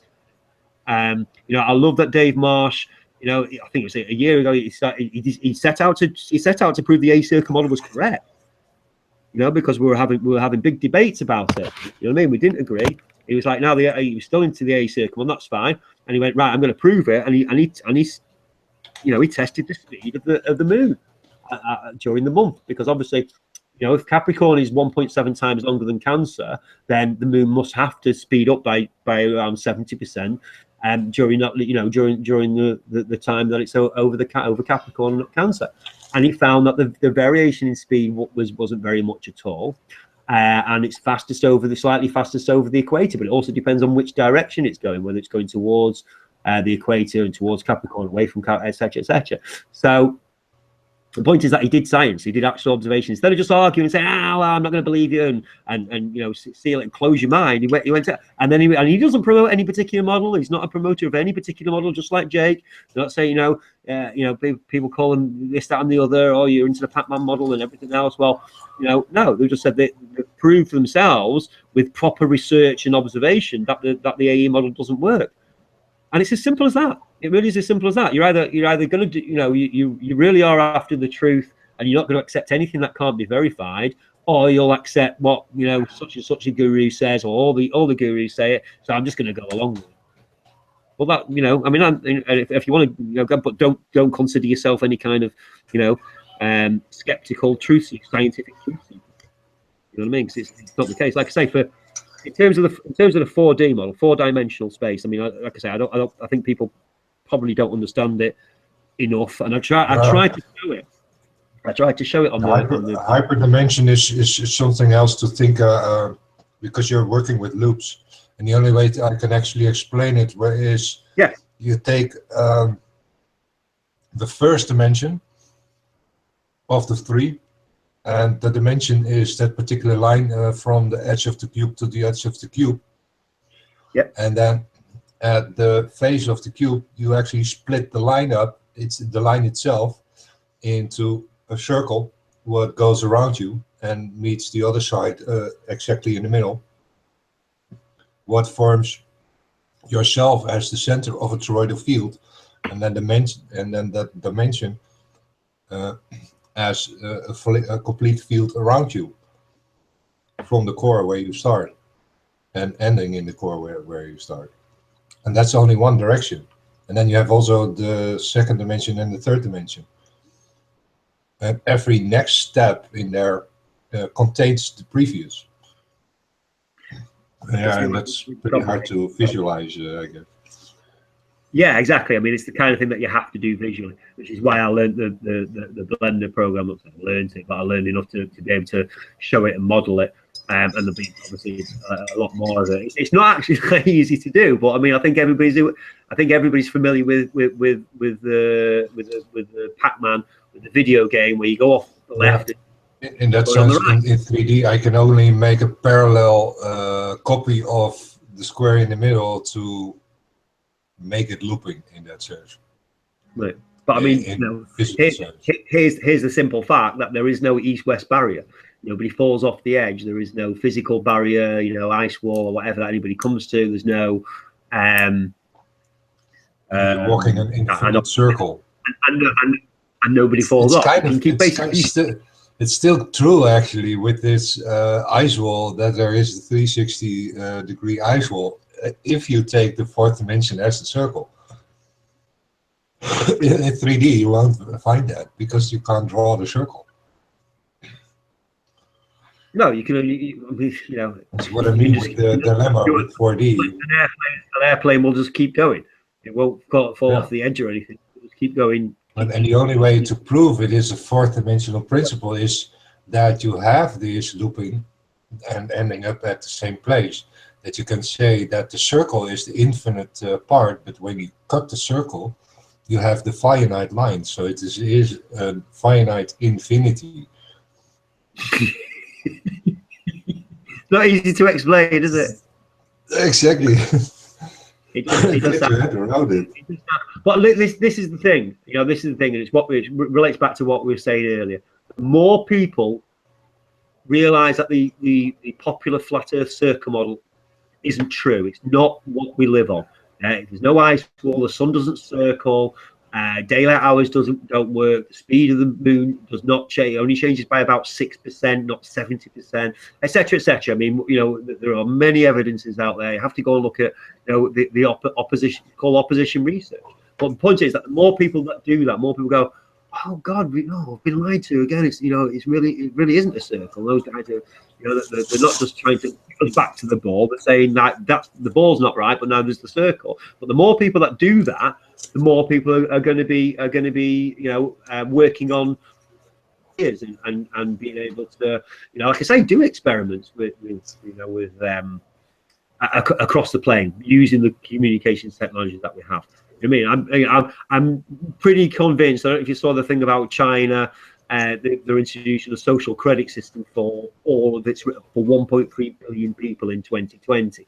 So everybody's going to have a credit score, like you saw on that Black Mirror. If you ever saw what's it called, Charlie Brooker's Black Mirror series, season 3, the first one, where she's going around and her score's going down and down and down. And obviously, the lower your score goes, the less services you can get, and I think they kill you at the end if you go drop below 1 or whatever. I can't remember it exactly. But the point is that the internet was invented by the military, by the deep state. It's to monitor and control us. I don't even think you're going to need microchips. You know, if all cash is electronic, if all spending is electronic, and everything, and you can't buy anything from a local store anymore because they just don't exist. Everything's a corporate mall or retail park, etc., etc. So you can only buy from.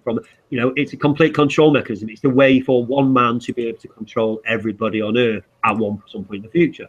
But while we still have a little bit of freedom, you know, as well as sharing other information about health and self-sufficiency, we can also do, these experiments, like I say, between us, and you know, people work themselves. But the point is that if they know that, if they're prepared to be skeptical and scientific about all ideas that are presented, then we're going to have more and more people adding to the mix. More and more people come up. You know, in a year's time, I'm hoping that, you know, your show will have people that, you know, people that they haven't, you know, done anything before, but they're coming on saying, I've done this research, or you know, we found this out, and you know, etc., etc. So we can add to the body of knowledge, because, like I say, sticking your fingers in your ears and saying, nah, the Earth's a circle and you're a shill, is absolutely completely counterproductive, and it's kind of, you know, you might as well just say, you know, we're all on a ball and I'm not listening, because it's exactly the same approach. Yeah. You know, we either search for truth together, and try and figure out what's going on, because we can. I think we can, and yes, you know, it's kind of what I call the two-party system, in that they are the control and the opposition. Yes, a false dichotomy. Ball and the circle. False dichotomy. Yeah. That's how I came also on this. Find it not conquered. Well, it came not under control, not the circle, not the ball. Yeah, exactly. But they'll keep people arguing and debating forever and ever about it. Yeah. I mean, and as soon here's the kicker. Here's the kicker series. As soon as, if a flat earther says, you know, okay, well, here's what's wrong with the ball, and then the baller turns around and says, wow, but here's what's wrong with your circle model. So, can I just stop you there? I don't agree with that circle model. I think it's rubbish as well. Then the baller has nothing to go on, and now we can concentrate on what's wrong with the ball and get people to realise. That is a great big lie. And that's the goal. That is the goal. When people realize that, they'll wake up to every other thing that's wrong about health, you know, about, you know, big pharma and vaccines and you know, GMOs. Yeah, the actual problem. False flags and hoax. Sorry, just pure hoax terror where nobody actually dies, but everybody plays a part, and God, it just goes on and on and on forever. You know what I mean? And people get really angry. People get really angry about being showed, and that's, you know, again, huge sign of programming. But, you know, I just like us to make progress, because it seems that you know, like I say, the idea that flat Earth is going to go mainstream or take it's just really not. Can I just say something? Like, you know, along this way, we've all changed our minds again with the more information that we've been given. Yeah. So that's going to happen again as well. It's going to happen again and again, I would imagine. The amount of, how many rabbit holes have you been through? There's more to learn, and it's deeper. It just goes on and on and on. Completely. So, you know, why anybody would turn around and say, I know enough now. I'm sorted. I know the world's flat. It's an amazing discovery. We've been lied to. NASA are liars. You know, and that's it. That's all they need to know. You know what I mean? It's kind of, it's half the job, if you like. It's half the job. You know, because here's the thing. I mean, I think there's going to be a great big setup with the circle model, and, you know, maybe some great big publicized TV debate with Neil deGrasse Tyson and Eric Dubay or whoever. I don't know. You know what I mean? And it'll be shown in no uncertain terms, scientifically proven, observable evidence, etc., that the circle model is false, and that will kill all further. You know, that will kill people, you know, or kill a lot more people from realizing that the Earth is absolutely not a ball in outer space. You know, it's a setup. It's false controlled opposition, but it's not a person. You know what I mean? I mean, anybody that promotes it is either knowingly or unknowingly, you know, spreading disinformation. You know, but the shill isn't a person. The shill is the circle model itself, you know. And if people can, I don't care whether they go to any other model and say we have no idea. All I know is that the Earth is fixed and it's a plane. I don't think it's the circle because, you know, because of this and this is proved wrong. But it's certainly not a ball because, you know, there's no curvature, there's no rotation, everybody lives on top of it, you know, and so on and so forth. All the reasons for that. So as long as people get rid of the circle, as long as people stop, you know, wearing it on their T-shirts and having it, you know, as their profile picture and all the rest of it, and then they'll also be in a far better position to debate and show people why the ball doesn't work. We say, because, you know, this is the thing, like I say, you know, the ball will turn around and say, yeah, but, you know, how can the sun be circling? How does it ever set? You know, where's this ice ball? Why the daylight hours at Punta Arena 17 hours? You know, in their solstice, how can that work on your circle model? You know what I mean? Why do the stars, etc., etc. All the problems with the circle model, you can take them out by saying, I don't believe the circle model. I really don't believe it. I don't promote it. I don't believe it. It's as false as the ball, and that would make me happy. Because then also people in time, you know, the more curious and intrepid people are going to, like Dave Marsh has done, are going to do experiments and find things out, which is going to lead us to more truth. Because let's face it, the Earth really isn't a ball, and it's not a circle. It's some kind of realm or 4D shape, whatever it is. Yeah, we don't know. So we need to find out, because it's, you know, it's the biggest question that there's ever been in science. You know, we know it's geocentric. We know that the heavens roll over us. We know we're the only place for life, because look at the variety of life here. There's billions of different types of, you know, or variations on all kinds of life. You know, you see the insects in the nature programs, and they look like aliens. So what the hell do we need aliens for? You know what I mean? And aliens are basically, you know, somewhere between insects and men a lot of the time. So they're, you know, pretty much human souls with insect bodies or whatever. You know what I mean? All variety of life is here. Everything is here. Kind of demonic even. Series, you just wrote something. Series, you just wrote something.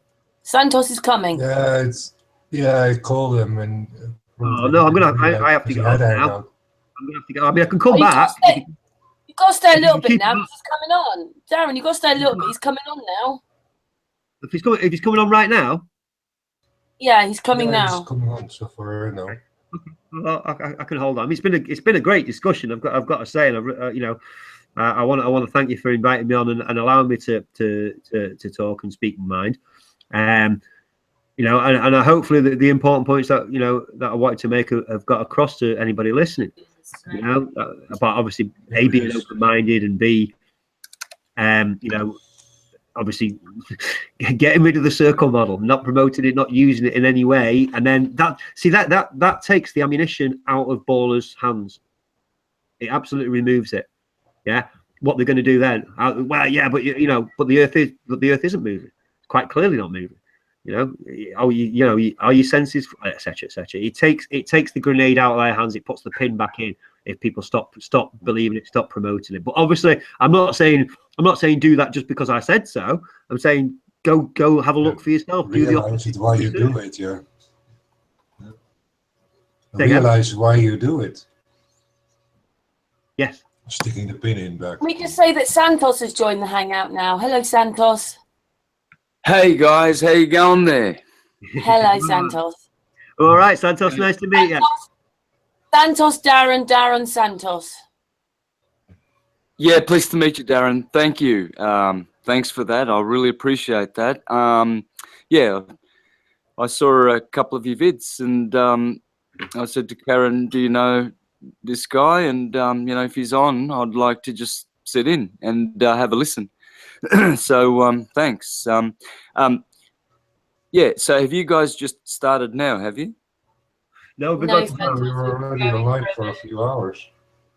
Sorry? We've been going for a while because I messaged you the time. Maybe we've got confused on the time, but I messaged you the time. I did. I'm so sorry. Look, I've got a visitor from overseas, and we had a big day today in many ways, you know, like stuff to do. And I did not, you know, pay attention to the time. So I'm sorry. So I've really put myself out because it's it's late in the evening here, but I'm really happy to join with you guys. Just want to know whether you just started or not. So yeah, well, I can hang out with you for as long as, you know, I can. Thanks for joining me. And sorry, Karen, again, I That's think all I've done right, this Santos. before to you. At So least you've got to I'm embarrassed. sort of meet Darren now. Yep. So I say you've got to meet Darren now, at least. Yes, of course. Yeah, That's right. I've just been ranting on for the last hour and a half about No. why the circle model is as false as the ball, and why you know people need to test it for themselves first and drop it, because obviously if they do that, then when you're trying to explain to people why the Earth's not a globe, what they can't do is turn around and say, yeah, but it's not a circle because, you know, of all the reasons why it's not a flat circle. But Karen said that you're not a circlist, although obviously you started out that way and everybody does. You've soon come to realise that it can't be a circle, especially living where you do in Australia. Is that right? No. I'm not discounting the circle at all. I'm not discounting any models, but I understand the circle because of the torus field, and I can understand it. I know there's things that you know, seem to not be understood. For instance, the rising of the sun south of east and setting south of west. Yeah, I understand all that, but I also see that we're talking about a torus field, fourth dimensional energy, which is not part of the third dimensional plane that we live in for experience. So we don't, you know, our senses are just, we're all really deceiving us as we, you know, it's like the rainbow is a personal objective projection, and therefore, you know, well, I mean, we tend to give it physicality, like the sun and the moon. I mean, they have made or had a Newtonian material concept of the world for a few hundred years now. So people have been ingrained with this moon rock business. Now, the astrologers always told us that all the orbs are entirely luminous, or at least that's what the Ptolemaic model teaches. And the Ptolemaic model is the model that was around for thousands of years before Copernicus. So, and what was it? Well, it was the model of the Earth being a flat plane and 10 concentric spheres around it. So we know how the torus field works, you know, because of its well, its field mechanics when you study the field mechanics of torus fields. So I see the sun as this, like a condensed rainbow. Hence, you know, where you see it rising and where you see it at its apogee or mid heaven along the ecliptic. You know, these are I don't think compasses and sextants and things like this actually cut it to you know, to give a definitive you know, description or explanation of where the shape of the Earth. The reason this is the main reason why I understand the circle model the most, and also the other models as well. I've read Cosmos Indicopleustus of the 6th century, who spoke of the rectangular model and the Cosmos, the Cosmos, yeah. And the universe being in the shape of the cosmos. I understand that the cathedral is the shape of the cosmos, the cross, the shape of the body. So when you stand with your feet together and your arms horizontal, this is a cross. And all the cathedrals in Christendom have this shape. Because why? Well, because, and they have a dome in the middle of the cross. Why? Well, because they are imitating the heavens, our solar system, our cosmos. So there's an aspect, I know that somehow there's an aspect of the cross of Thomas, the Latin cross, in our cosmos. And I know that there is the tabernacle of Moses, because that's how the universe has been described. But then also the Bible speaks that the earth is a circle. In Revelation 21, it says that the earth is platos, which is a plate. It actually calls it a plate. And God with his heavenly armies shall come onto the earth, and the earth is called a plate, platus. So my mind's flexible enough to see that, and I obey and follow the principles of the ancient ones, which is in the Bible, which is as above, so below. And man is the measure of the universe. So if you really want to know how the universe is, you look at the man. It's the man. And many say that the dome is the cranium. And as the Neoplatonists said, when you look up at the stars, you're looking at the cells in the mind of God.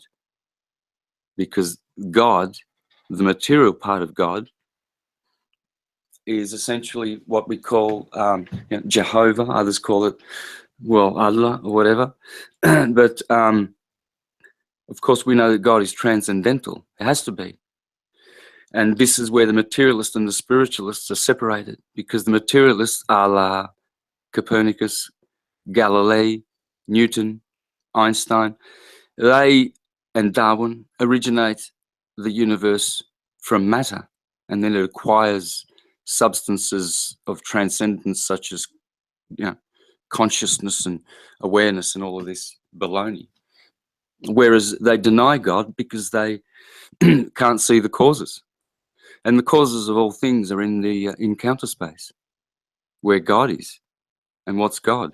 Well, it's unlimited, unconditioned, intelligent person of God. God has personality. You can see it. You can see it in the eyes of cows and cats and dogs and animals. So the universe is one consciousness, and that's God. And then we are all individuated consciousnesses, which are godless. And that's what the scriptures say. We are sons of God, children of God. And so the difference is that the materialists want to explain the cosmos with, their shapes.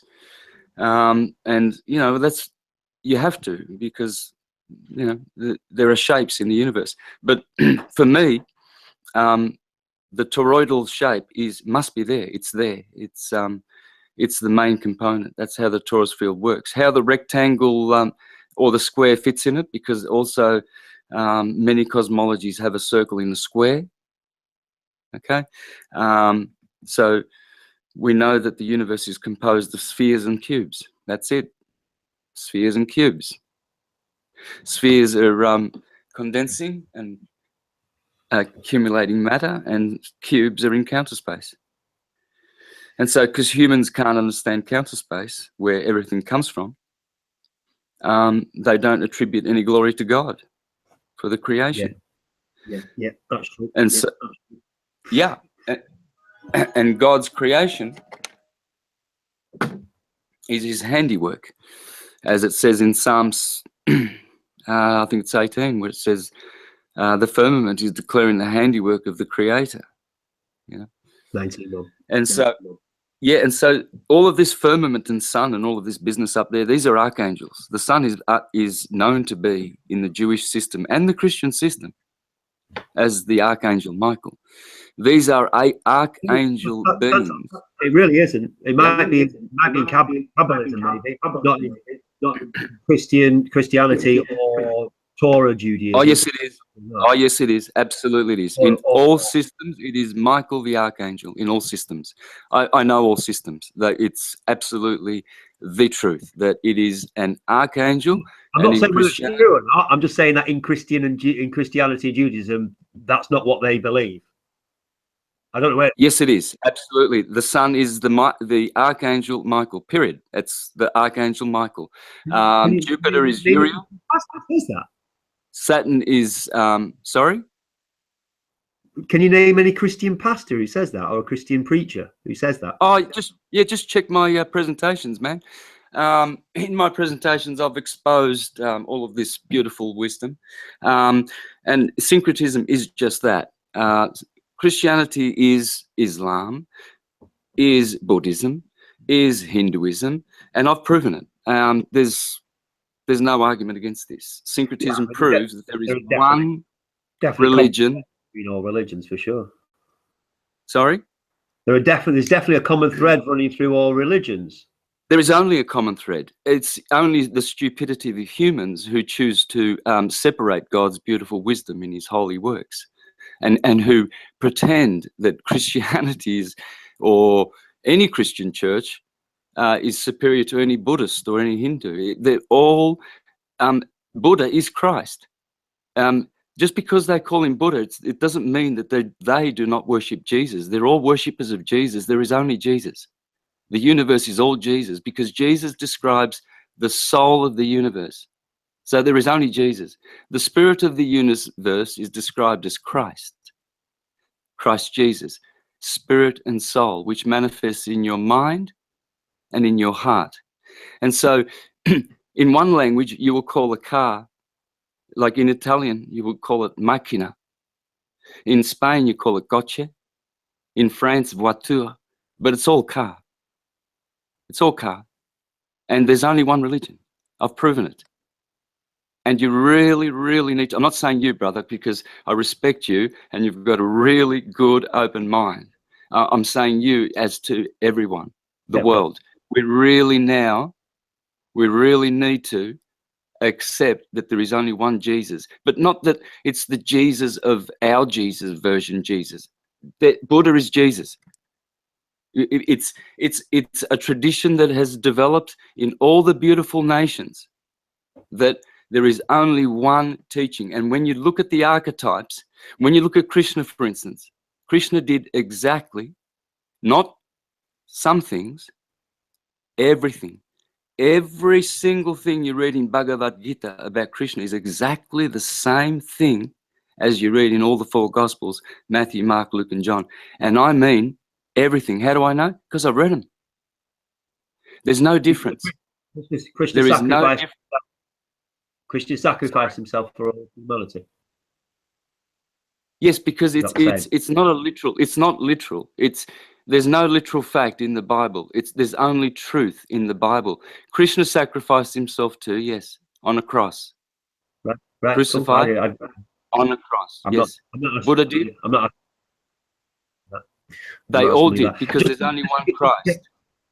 Just to get back to the flat Earth, and you mentioned cathedrals and a dome, and obviously the dome is something that goes along with the AE, the popular AE circle model, quite a lot.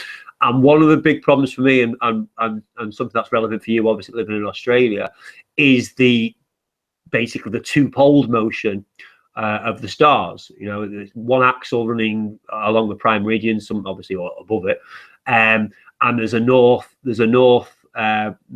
pole, which obviously Polaris is 1 degree off, and there's a south pole, which Sigma Octantis is a couple of degrees off. But there are two poles. I mean, all of the stars that seem to be running east to west, because if you're standing on the equator and you look up, you'll see the stars go straight up from the eastern horizon, straight over your head, and straight down onto the western horizon. If you look to the north, you'll see them circle around anti-clockwise, and if you look to the south, you'll see them circle round clockwise. Now that tells me that, like I say, they're on two poles, and I imagine it like a semi-sphere. Yeah, so they're basically half a ball, and they roll over, and obviously as soon as they hit the western bottom of the plane, they'll rise in the east again. You know, obviously that's from observation. But the point is that that motion, both of the two poles and of the straight line of the stars going over the middle of the equator, is absolutely impossible. Obviously, with the dome, where you've got the polarises, or at least the North Pole, you know, is the center at the top of the apex of the dome, and everything spins round. I mean, I'm assuming they say it's anti-clockwise, because obviously, if you're in Australia and you then look south, you would see stars travel horizontally across your view. I mean, so true for everybody looking south. Which obviously is not the case. If you look direct south, you're going to see the south circumpolar stars. You're going to see, if you do a time lapse, or you know, there's plenty on YouTube that other people have done, astronomers have done. They will see the star. You will see the stars rotate clockwise around the south central, and the different stars. It's not a reflection of what's happening in the north. It's quite well known by, you know, astronomers, amateur astronomers all over the world, that there are different constellations. There's no mirrored constellation anywhere. There's no two stars are the same. There's no two constellations are the same. The whole sky is completely different. Obviously, it changes through the season, through the year. For me, that was a big problem, and you know, it was a big problem with the circle model. I know that, okay, you can't look at the heavens and you know, say like the sky's there, but you can in this case, because obviously if there's two poles and the stars are moving in seemingly opposite directions, although, like I say, I think they're all on a big hemisphere, or an imaginary hemisphere, but rolling over the Earth from east to west. That tells us that the circle and dome model is not possible, and it's something that you can obviously check for yourself. I'm sure you've done lots of astronomy and stargazing where you are, but obviously, again, you know, if you had a friend in Argentina or Chile and they were looking south at the same time as you looking south in Australia, you know, if you imagine that on a circle model, you've got opposite ends of the circle model, you should be seeing completely different stars from, you know, whatever, from 30,000 miles away, 20,000 miles away from each other, according to the circle model. But again, it's a well-known fact, an observable fact, that if you look south from Australia, New Zealand, you look south from South Africa, you look south from Argentina, Chile, you know, bottom of South America, and three people look south at the same time. Okay, it's not going to be, it's not going to be night at the same time in all those three places very often. But the point is that they will see exactly the same stars rotating, obviously a slightly different angle, slightly different perspective. So again, it quite easily, you know, disproves the circle model. And it's, you know, obviously this is just me talking. I might be completely lying, but obviously it's easily researchable facts and observable facts that people can check out about amateur astronomy, which, you know, people love to gauge. I discovered something else as well. With all these city grids and photographs from top down, I noticed that there are many buildings exactly east, west, north, south directed. And what occurred to me, that it doesn't matter on which longitudinal position you are. It's north and south, east, west direction is completely parallel anywhere in the world. Always the same. So that particular point of the northern star or the southern circle is always in the same direction. And it's like when you walk the complete longitudinal line, you actually draw a line of that point. So you take that turning point also with you. Well, I mean, east and west generally don't seem to work very well on the circle model, because there is no straight east or west. East and west curves around away from you, and just as it's pretty obvious that we're not on a ball, because we know that airplane. I know they laugh and joke about it. It's quite. I mean, obviously you had a couple of pilots on the other week, which was great. But obviously, just as airline pilots do not have to tip their nose down, and it's not done automatically by electronic software and stuff as they fly over the ball, as they fly around the ball, they don't have to tip down. It flies level. It flies completely level to the ground. Neither do planes have to turn left or right every few minutes, you know, to compensate for, you know, otherwise they'll end up just going south, basically. And I asked this of the famous pilot, Flight Earth pilot LX, and I had a conversation with him about it. And he said, "No, of course not. You know, I don't have to keep it. I mean, obviously, I have to adjust my course, but it's not a general thing that you have to keep adjusting, you know, left or right. If you're flying east, you don't have to keep turning the plane left every so often to you know, to take account for, you know, the east basically curving, which again it does do on a circle model. And there's just lots of these practical examples. I mean, daylight hours is another one. You know, the Earth seems to be in two equal halves. It's equal opposites centered at the equator. So basically, the daylight patterns, the day-night patterns of the south are mirrored 6 months apart, you know, to those in the north. So it shows that it's equal. But again, on the circle model, on the Gleason circle popular disk model thing, the south is way bigger than the north. It's you know, the sun has to cover way much more, you know, territory and way much more distance to give, you know, to try and give the same, you know, the same kind of daylight hours. And obviously, you know, it's pretty impossible for Punta Arenas to be lit up for 17 hours, which is three quarters of a day, over two thirds of the circle needs to be lit up for Punta Arenas, where obviously in the north in December it gets, you know, obviously the Arctic Circle gets no daylight, and those of us in, say, Britain and Europe, we get like 8 to 10 hours in our December solstice. So you know, there's just very practical things which show that the AE circle model doesn't work. And what I've basically been saying for the last hour and a half, Santos, and obviously you've seen my presentations, you know, I've never supported the circle model. Someone come out right and say, you know, it's wrong, and it is wrong. What I've been saying for the last hour and a half is the quicker that we can get away from it, then the quicker we can show people that we're not on a rotating ball in outer space, the big lie, because they, you know, anybody you show this, that they have ammunition that say, yeah, but it can't be this flat circle disk because X, Y, Z, because of the things that we've mentioned and many more, and they will then refuse to look at the problems with the model that they believe. Because if the alternative just doesn't work, if the alternative is stupid or ridiculous in their eyes, then why would they ever get off the ball? The ball explains everything about the heavens, the astronomy, sun, daylight, sunrise, sunset, etc., etc. Obviously, the only things where it falls down is there's no curvature, there's no motion, and everybody lives on top of the ball. You know, us in Britain should be, you know, should have like a 50-odd degree. 50-odd degree landscape, you know, slant to our landscape. Obviously, there's hills and valleys and everything else, but you know, you're in Australia, Santos. You should be living at, well, the opposite, really. You should be basically virtually underneath the ball. Your landscape should be on top of you. Okay, yeah, even if gravity, you know, keeps you stuck to it, you know, your landscape should be above it. It should be the opposite. But if NASA were ever to, if we were ever to get NASA to turn one of their supposed space telescopes around, which they don't exist, so they're not going to do it. But if they ever managed to do it, and they could zoom in on you, you know, walking upright in your back garden at the same time as, oh, sorry, walking upside down, should I say, and me, you know, and me, but you know, kind of on top of it, then that would prove it was a ball. But obviously they can't do it because they haven't got any space telescopes. And if they did do that, it'd show everybody everywhere on the plane standing upright all at the same time. It's quite easy to disprove the ball, but people have their fingers in their ears because of a lifetime of indoctrination.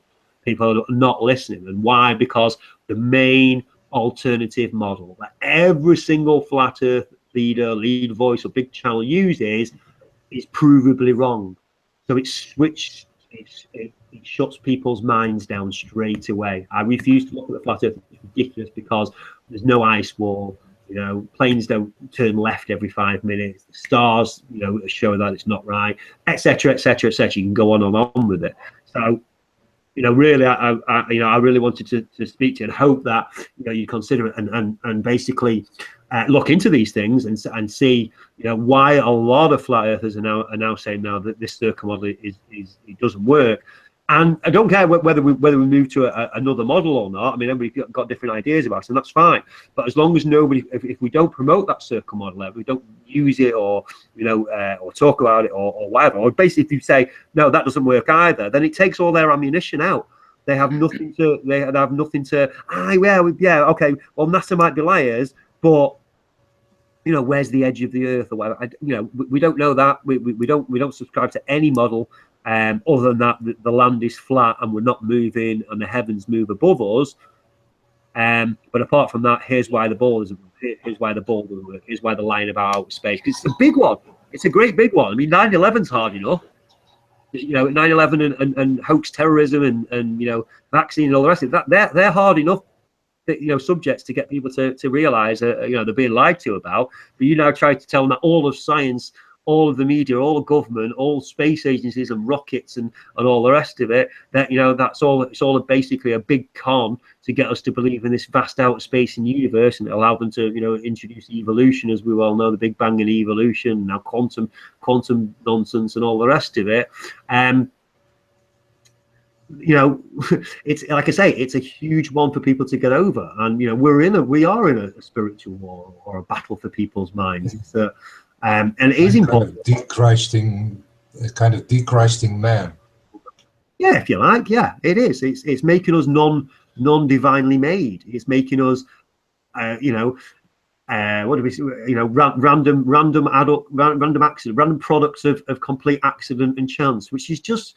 I mean, the more you think about it, the more you look at it, the more you realize that what complete nonsense it is. But the whole point is that with a change in belief, it will make people change their actions and behavior towards each other. I really believe that.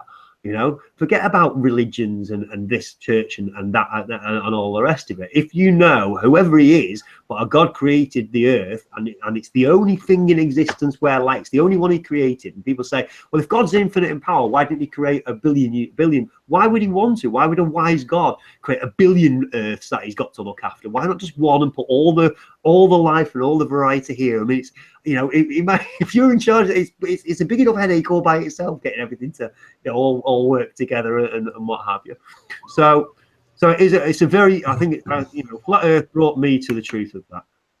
You know, I was already aware that cross-species evolution was a bit, you know, was a lie, but the Flat Earth absolutely brings it home, and I know it brings it home to a lot of people. The truth of the Bible, and at least the truth of creationism, and the truth that, you know, they will have to answer, or they do need to be responsible for their own lives and what they do every day, and that will, you know, like I say, that you'd hope that will change the world slowly, person by person, soul by soul. And that's why it's so important. But like I say, if people are going around saying, you know, the Earth's not a ball, it's this circle, and people say, well, it's not this circle, I'm staying on the ball, then we're back to square one again. It's just not going to help people realize and become aware of the greater realities of existence.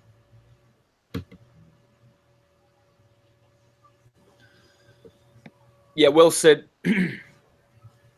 Well said. You've established a good argument there. And that should be the way we should be. Yeah, going forward for sure. Yeah. Cool. Well, done what I wanted to do then. Sorry. I say I've done what I wanted to do. Like I say, what I was saying earlier, Santos, was if people are as skeptical of the circle model and do, you know, opposition research into it, like we did with the ball, because obviously, you know, at first it's like, oh, you know, whatever, and then the more you look into it, the more you realize that the ball doesn't work. Even though a lot of people try to prove flat Earth is wrong and prove that you know, the ball is correct, and when they can't, they realize that the Earth's flat. But if we do the same thing with the circle model, and it's up to each individual to do that or not, if people do that for themselves, say, well, okay, let me check out astronomy and let me check out daylight hours and let me check out something, you know, all the stuff, all the problems with it, you know, then like I say, it takes that huge big missile or grenade that ball earthers have away. Every single debunking video, a flat Earth debunker, and they have millions of views. You know what I mean? Every debate might get a couple of million views, and you know, people might get a few 100,000 views, which is great. And, you know, it's spreading the word. But these things, you know, they get 15, 16 million views. It's like the scientist program, you know, they've got the media backing them up, so they get millions and millions and millions of views. And if you look at the videos, they are always debunking the circle model. They never defend the lack of motion. They never go, you know, they never defend the lack of curvature. They never defend that we're all living on top of the plane. I mean, you know, all the basic things that we know. They never can't defend NASA, you know. But what they can successfully do is debunk the circle model. And I honestly think it was a straw man that was inserted, because obviously the spread of information, we're all going to share everything. And things that are true are going to get shared and stay alive, like the flat Earth. People can't understand how come the flat Earth's still been going 4 years later. Well, because there's an absolute truth in it. You know, if it wasn't true, people would be excited about it for a few weeks or months, and then it just disappear, it'd go. But you know, every time you step outside, you don't have to step outside, but every time you look across the land that you live, you can see that it's not moving, and it's a flat, gently rolling plane. So, you know, like I say, if people can be as skeptical of the circle and do the research and see why it doesn't, see why a lot of us have rejected it. I say it doesn't mean welding yourself to another model. You can obviously check out other people's ideas. Like I say, Free Energy channel on YouTube has done like some really impressive work, and certainly brought the another alternative flat Earth model, or flat Earth working mechanic, if you like, to our attention. And from then, people have developed their own ideas, and hopefully people will more and more. But if we all stick on something that doesn't work, then we're never going to make any progress, and more people aren't going to wake up to the lie of the globe, and aren't going to wake up to the truth of their own origins and existence, why they're here, what they're for, and that their life matters, that their life counts. Your life matters. If you were created by God, you were created for a purpose. You don't create somebody just for I just need another few billion people just for the hell of it. You know what I mean? Every single one of us has something to offer, has something to, you know, has a place. We have a place here, and it's important that we you know, we make the most of it. You know, and it's not just true of bad behavior. It's also true of self-motivation or the opposite, you know, depression.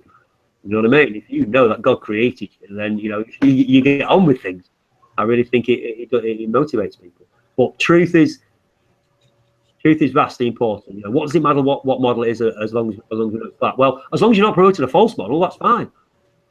As long as you're promoting a model that can be disproved in many different ways. Because I don't think people realise how many amateur astronomers are out there, or how many sailors are out there, how many, you know, either airline pilots or flyers, at least frequent flyers, you know, and all these, you know, let's face it, we want to convince all these people. You're not going to convince them with a false model. So, you know, if you do the same opposition research on the AE Circle Gleason's model that we did on the Bohr model, I think many more people will realise this doesn't stand up either. And it's not to panic, you know. Well, you know, is it wrong? Well, no, it's not starting the Earth moving at rotating at 1,038 miles an hour. Yeah? You know, you know, at the end of the day, there's a third way. Me and Sarah said it before. It's a false dichotomy. So people will endlessly debate and argue between the ball and the circle, and neither of them are right. But neither of them neither of them will accept that there are flaws in their own model. You know, because the other model is so wrong. It's classic. It's classic setup from the rulers. These people are so smart. They're so clever, and they are in control of all our information, including, you know, what generally gets seen on the internet. I mean, how many YouTube channels get taken down for, you know, especially over the Las Vegas? It's kind of why I created my own meme here, what I show of how they actually do it, because I figured out what they do. Right. By going into the code of what they actually programmed. Right. And figured out what they use to transform transfer the GPS coordinate system onto the actual photographic square. And out of the square of the photograph, I figured that is the actual reality, what is around us. Because, yeah, you can't take a photograph and then confirm the photograph of your own location, and then it can't be anywhere else. It doesn't work. I don't know. If you add the whole photograph and you figure out that you actually miss in the GPS system 5 degrees of the complete latitude, and you end up with 3 squares on top of each other, just out of what you need all the 3 squares also to make this GPS map. Otherwise the GPS map isn't complete. And that's because of the formula they use. Right. But I'm assuming so far we can only verify the coastal areas, data. The land and the coastal areas. We can't verify the middle of the ocean, and certainly not, you know, what's yeah, beyond. they cut out photo material of the sea, and that's why I began starting the elevation data, so that the sea part was filled in with data at least, and then I figured that out it of looks really all cool. this data and the transformation of it, it's practically even impossible to get the data in the north and the south. Right. It's just plainly impossible through the formula they use. You work with an infinity. A third of the north and the south should be one color. Yeah, there's something going on. We know that. Yeah, comment up.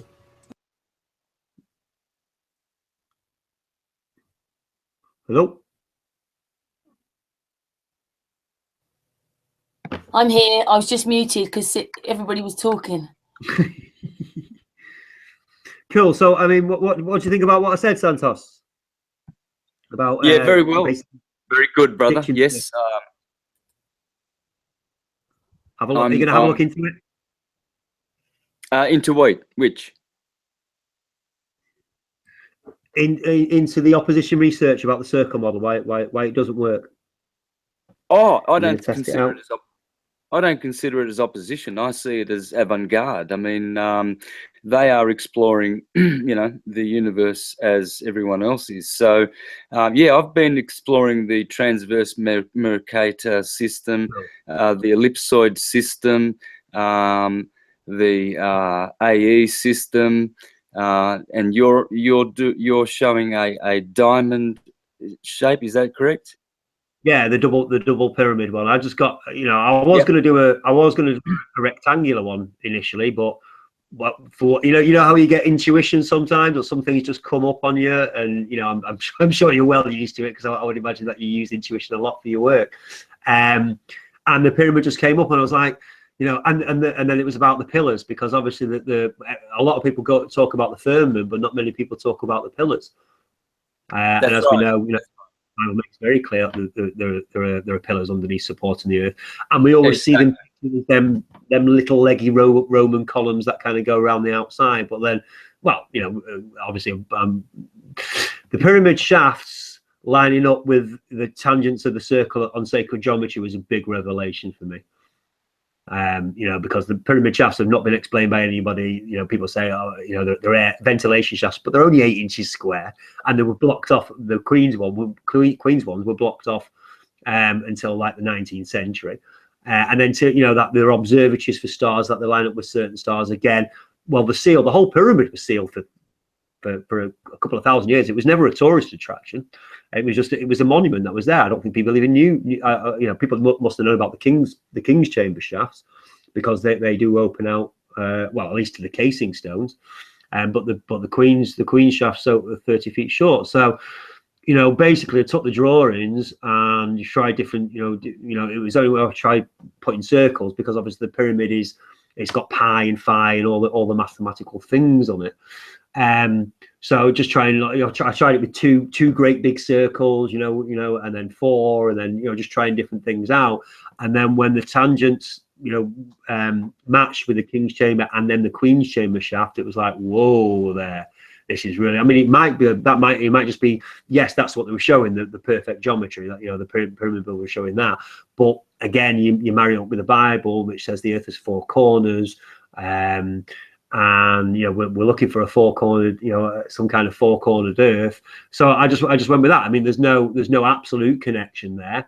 You know, there's nothing to say that, yes, okay, the pyramid shafts absolutely line up with sacred geometry, but that doesn't mean that, you know, the earth is kind of a double pyramid back to back. It's just another interesting concept that people could consider, but that does work, like I say, with continuous east-west travel. And it, you know, and it works, obviously, I showed later in that video how it works with the stars and the planets and you know, the basic motions of all those, and it works quite easily. There's no need for reflections and, you know, all this stuff. It's exactly what people observe. Like I say, if you look to the north, you see all the stars rotating counterclockwise, and look to the south, etc., etc. You know, come through it with that, and you've watched it, but the point is that, you know, because I don't stick, you know, because I never stuck to even the rectangular model. You know, because I'm keeping an open mind, as you say, is absolutely vital. If you're a genuine truth seeker and you want to know where we live, what we come from, what we're doing, and all the rest of it, then you always keep an open mind. No, don't you know, until there's, you know, a multiple evidences of something not being true, then it's folly to dismiss it. Like I say, unfortunately, with the circle model for me, you know, there's 15 or 20 things, and like I say, when you see ball believers only destroy that model and not try and defend the ball, then you know it starts kind of twigging that, hang on a minute, it's this circle model that's the problem. If we just ditch that, not in favor of another model, but we ditch that completely, say no, I don't agree with that at all, then they have no ammo. They can't go, well, you're no, I don't agree with that disc model. Now let's talk about the lack of rotation and lack of motion of the Earth, both experimental observation. Let's talk about the fact that we can see mountains 273 miles in the distance. Let's talk about, you know, etc., etc., etc. All the problems. Let's talk about NASA and the fake moon landing. You know what I mean? We've got a wealth of material that we can use, but it's not allowed to be used if you're then promoting a false model. And I honestly think it's as simple as that. And that will probably translate to various other things as well. It's kind of what I do. I don't really have a model. I only have data, and out of that data, I try to extrapolate what it actually says to me, and I try to find minds who are actually into it, to look at it, and try to figure out also, and that we can have a general consensus of what we can figure out together. Yeah. And so far, the ball and the anti-circle have disproved as a land base being a true one. But what I discovered along the journey is that it occurred to me that people think as the universe in a single thing, that we have the Earth in space, and that the Earth is then a sort of center point. And it's the same with the circle, that the Earth is taken as the center point, but through, for example, Stan Smith's work and Owen's failure, I figured that we work with that, what Genesis says, in that the Earth and the heavens are two separate creations instead of a single one and under one name. They are typically named in both separate names. And it seems to me that we form the center of what is between the Earth and the heavens. And that we can see that also in the astrology sense, in that we have the setting of the stars working on us personally in energetical way. And how then the stars and the planets and their etc. are set up is out of our reach in observations. We can only see that particular bubble around us, and we can't really go beyond there because we take that bubble with us. Yeah, I mean, that's and then the sky rolls as we move over the Earth. Which is why it's so interesting that we have when we go up, and we can, you know, we can do things like that at the same time. We can hook up with people that are outside of our bubble, that are on another continent, or you know, a few hundred miles away, or what have you. And you know, we can work things out. Yeah, that's why I also discovered that we can't even locate a specific three-dimensional location of anything in the sky. That's no, because yeah. Well, we were recording this already for a year, and I couldn't figure it out what was actually happening, because I took the Earth as the center all the time. And up till I figured through Santos's work why this astrology is so important, in that makes us the center of the sky, of the heavens, and that it is purely an energetic story in how that works in emotional sense and all these particular influences on us. I mean, you know, that absolutely has some validity to it. But what about Polaris? Now, obviously, sailors have used Polaris for navigation for thousands of years. That is one that's what I discovered also. It doesn't matter where you are on longitudinal position. It is always straight north, no matter where you are. It's more about the elevation. It's more about the elevation of the sky. If I stand at 53 degrees north, I will see Polaris at 53 degrees elevation in the sky. If I stand at 90 degrees north, if you Yeah, can, that's the latitude. The latitudinal position will move it up or down. what I'm saying is that it does seem that we can actually pinpoint to a certain extent, not how high up it is, obviously. Can't pinpoint the z-axis if you like, but we can absolutely pinpoint, you know, it's celestial latitude and longitude, and it matches our celestial, at least our celestial, our terrestrial latitude. On the Earth gives you the capability of calculating where the sky should be, and then you have time as well, because you need that timing is everything in the astrology, that you can actually position everything. Yeah. Then you have the longitude position to turn the wheel, and the latitude position to position the north and the south axis. Yeah. Yeah. It's something that can't be ignored. Sure. I mean, So what the actual stars are, how they work, how the the sun itself, you know, because there's a lot of talk about sun position and what have you. And are there multiple suns, or do we have our own personal sun, all the rest of it? You know, obviously, everything is personal. Yeah, that's what I discovered here. I think many people miss this because they're still thinking that the world is the center of the universe, but we are the center. Everything is the center. That's why it's so hard to grasp this fourth dimensional principle as well. Yeah. Because you're not really going through a portal, or we don't really reach the edge of the square. You just take the edge with you. Yes. And what disappears out one side comes in the other side. Yeah, you're always in the middle of the earth, as it were. And that's why you're always in that particular projection of the sky or the heavens. I think the bottom line is there is a hell of a lot to figure out. I mean, observations are observations, and they've been made for thousands of years, and that's fine. But the interpretation of them absolutely needs to be changed. You know, we need to find fresh ways of looking at things, new ways of looking at things, not dismiss, you know, any idea. Like, Santos says, I prefer a diamond shape at the moment, and there are a couple of reasons why I prefer it to the rectangle. But I'm not rejecting the rectangle, nor am I rejecting any other particular shape apart from a circle with a nice wall around it, until there is if there's a handful of evidence against it, for some real good, 5 or 6 solid proofs against it, then, and it's the same with the diamond model or any model. If there are really good reasons on the ground and in the sky why a model doesn't work, then let's move on. And just because we don't have all the answers, well, how many times have you heard science say that? So, science doesn't have all the answers. That's the beauty of science. We're always still looking, except we know that's not the case. Except we know a lot of it. In a way, science has all the answers as long as we do the experiments.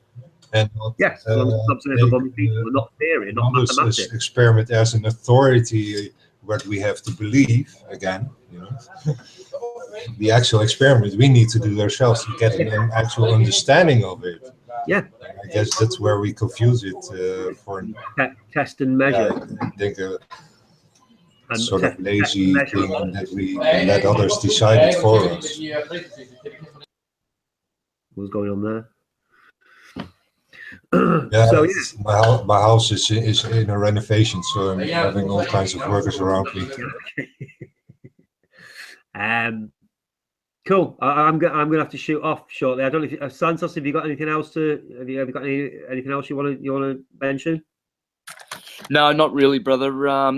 Please keep in touch and send me some of your good information if you feel that it might help. Yeah, I'm open to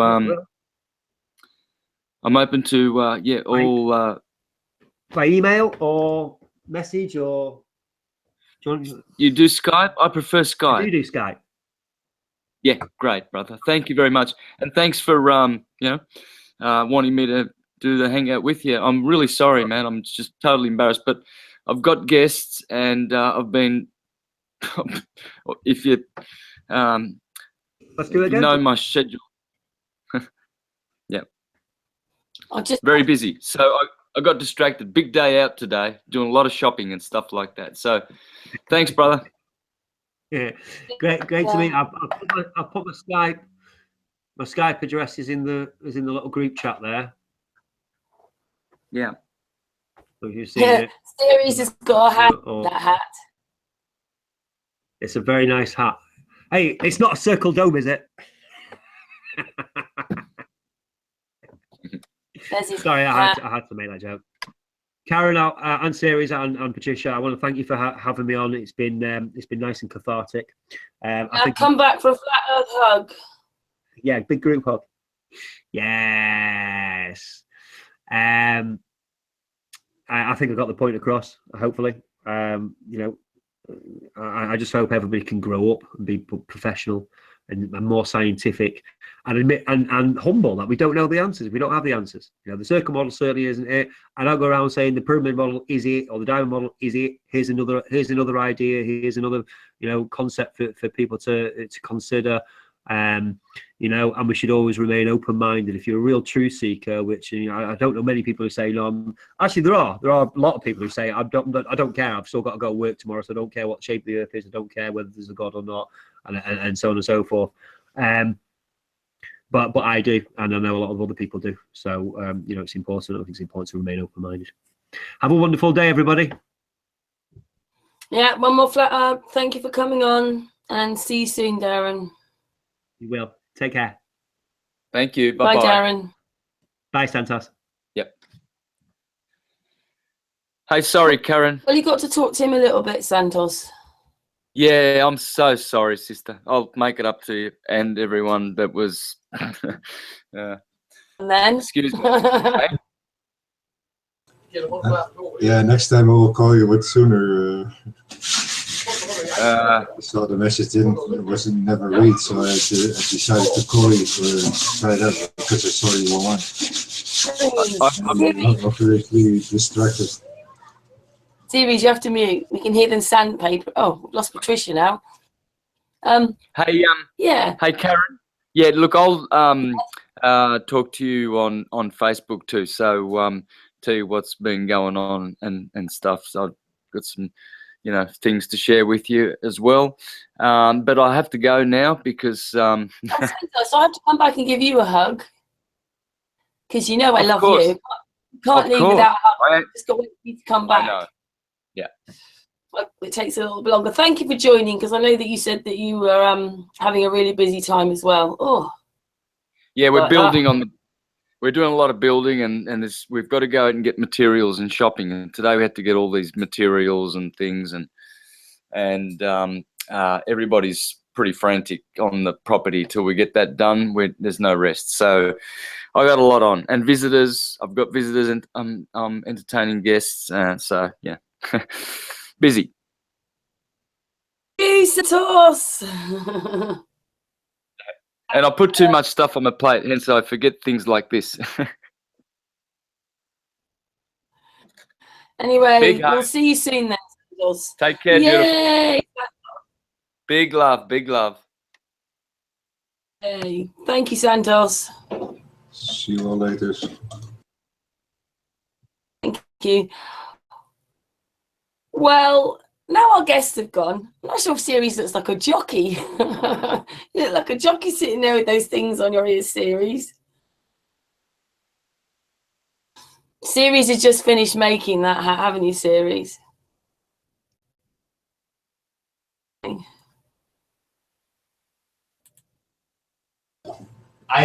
Yeah, just finish it, Jared.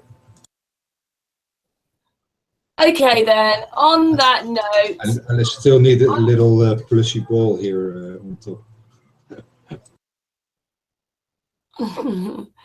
on that note, because this was sort of an extra hangout today, because we're already streaming tonight, as Series has an interview on Iron Realm Media. So we're streaming at about, well, just before 10 o'clock-ish, because Series has an interview with Stan. Is that right, Series? Stan is going to be there as well. Yeah, I understood that he was there as well. Okay, thank you everybody for joining us on this hangout today. See you later on. So bye everybody. Say goodbye. Series, wave. Yeah, that's better. Woo. Yeah, because I'm a little bit slower apparently. Okay then, see everybody later on. Bye, everyone. Thanks, Patricia. Bye everyone.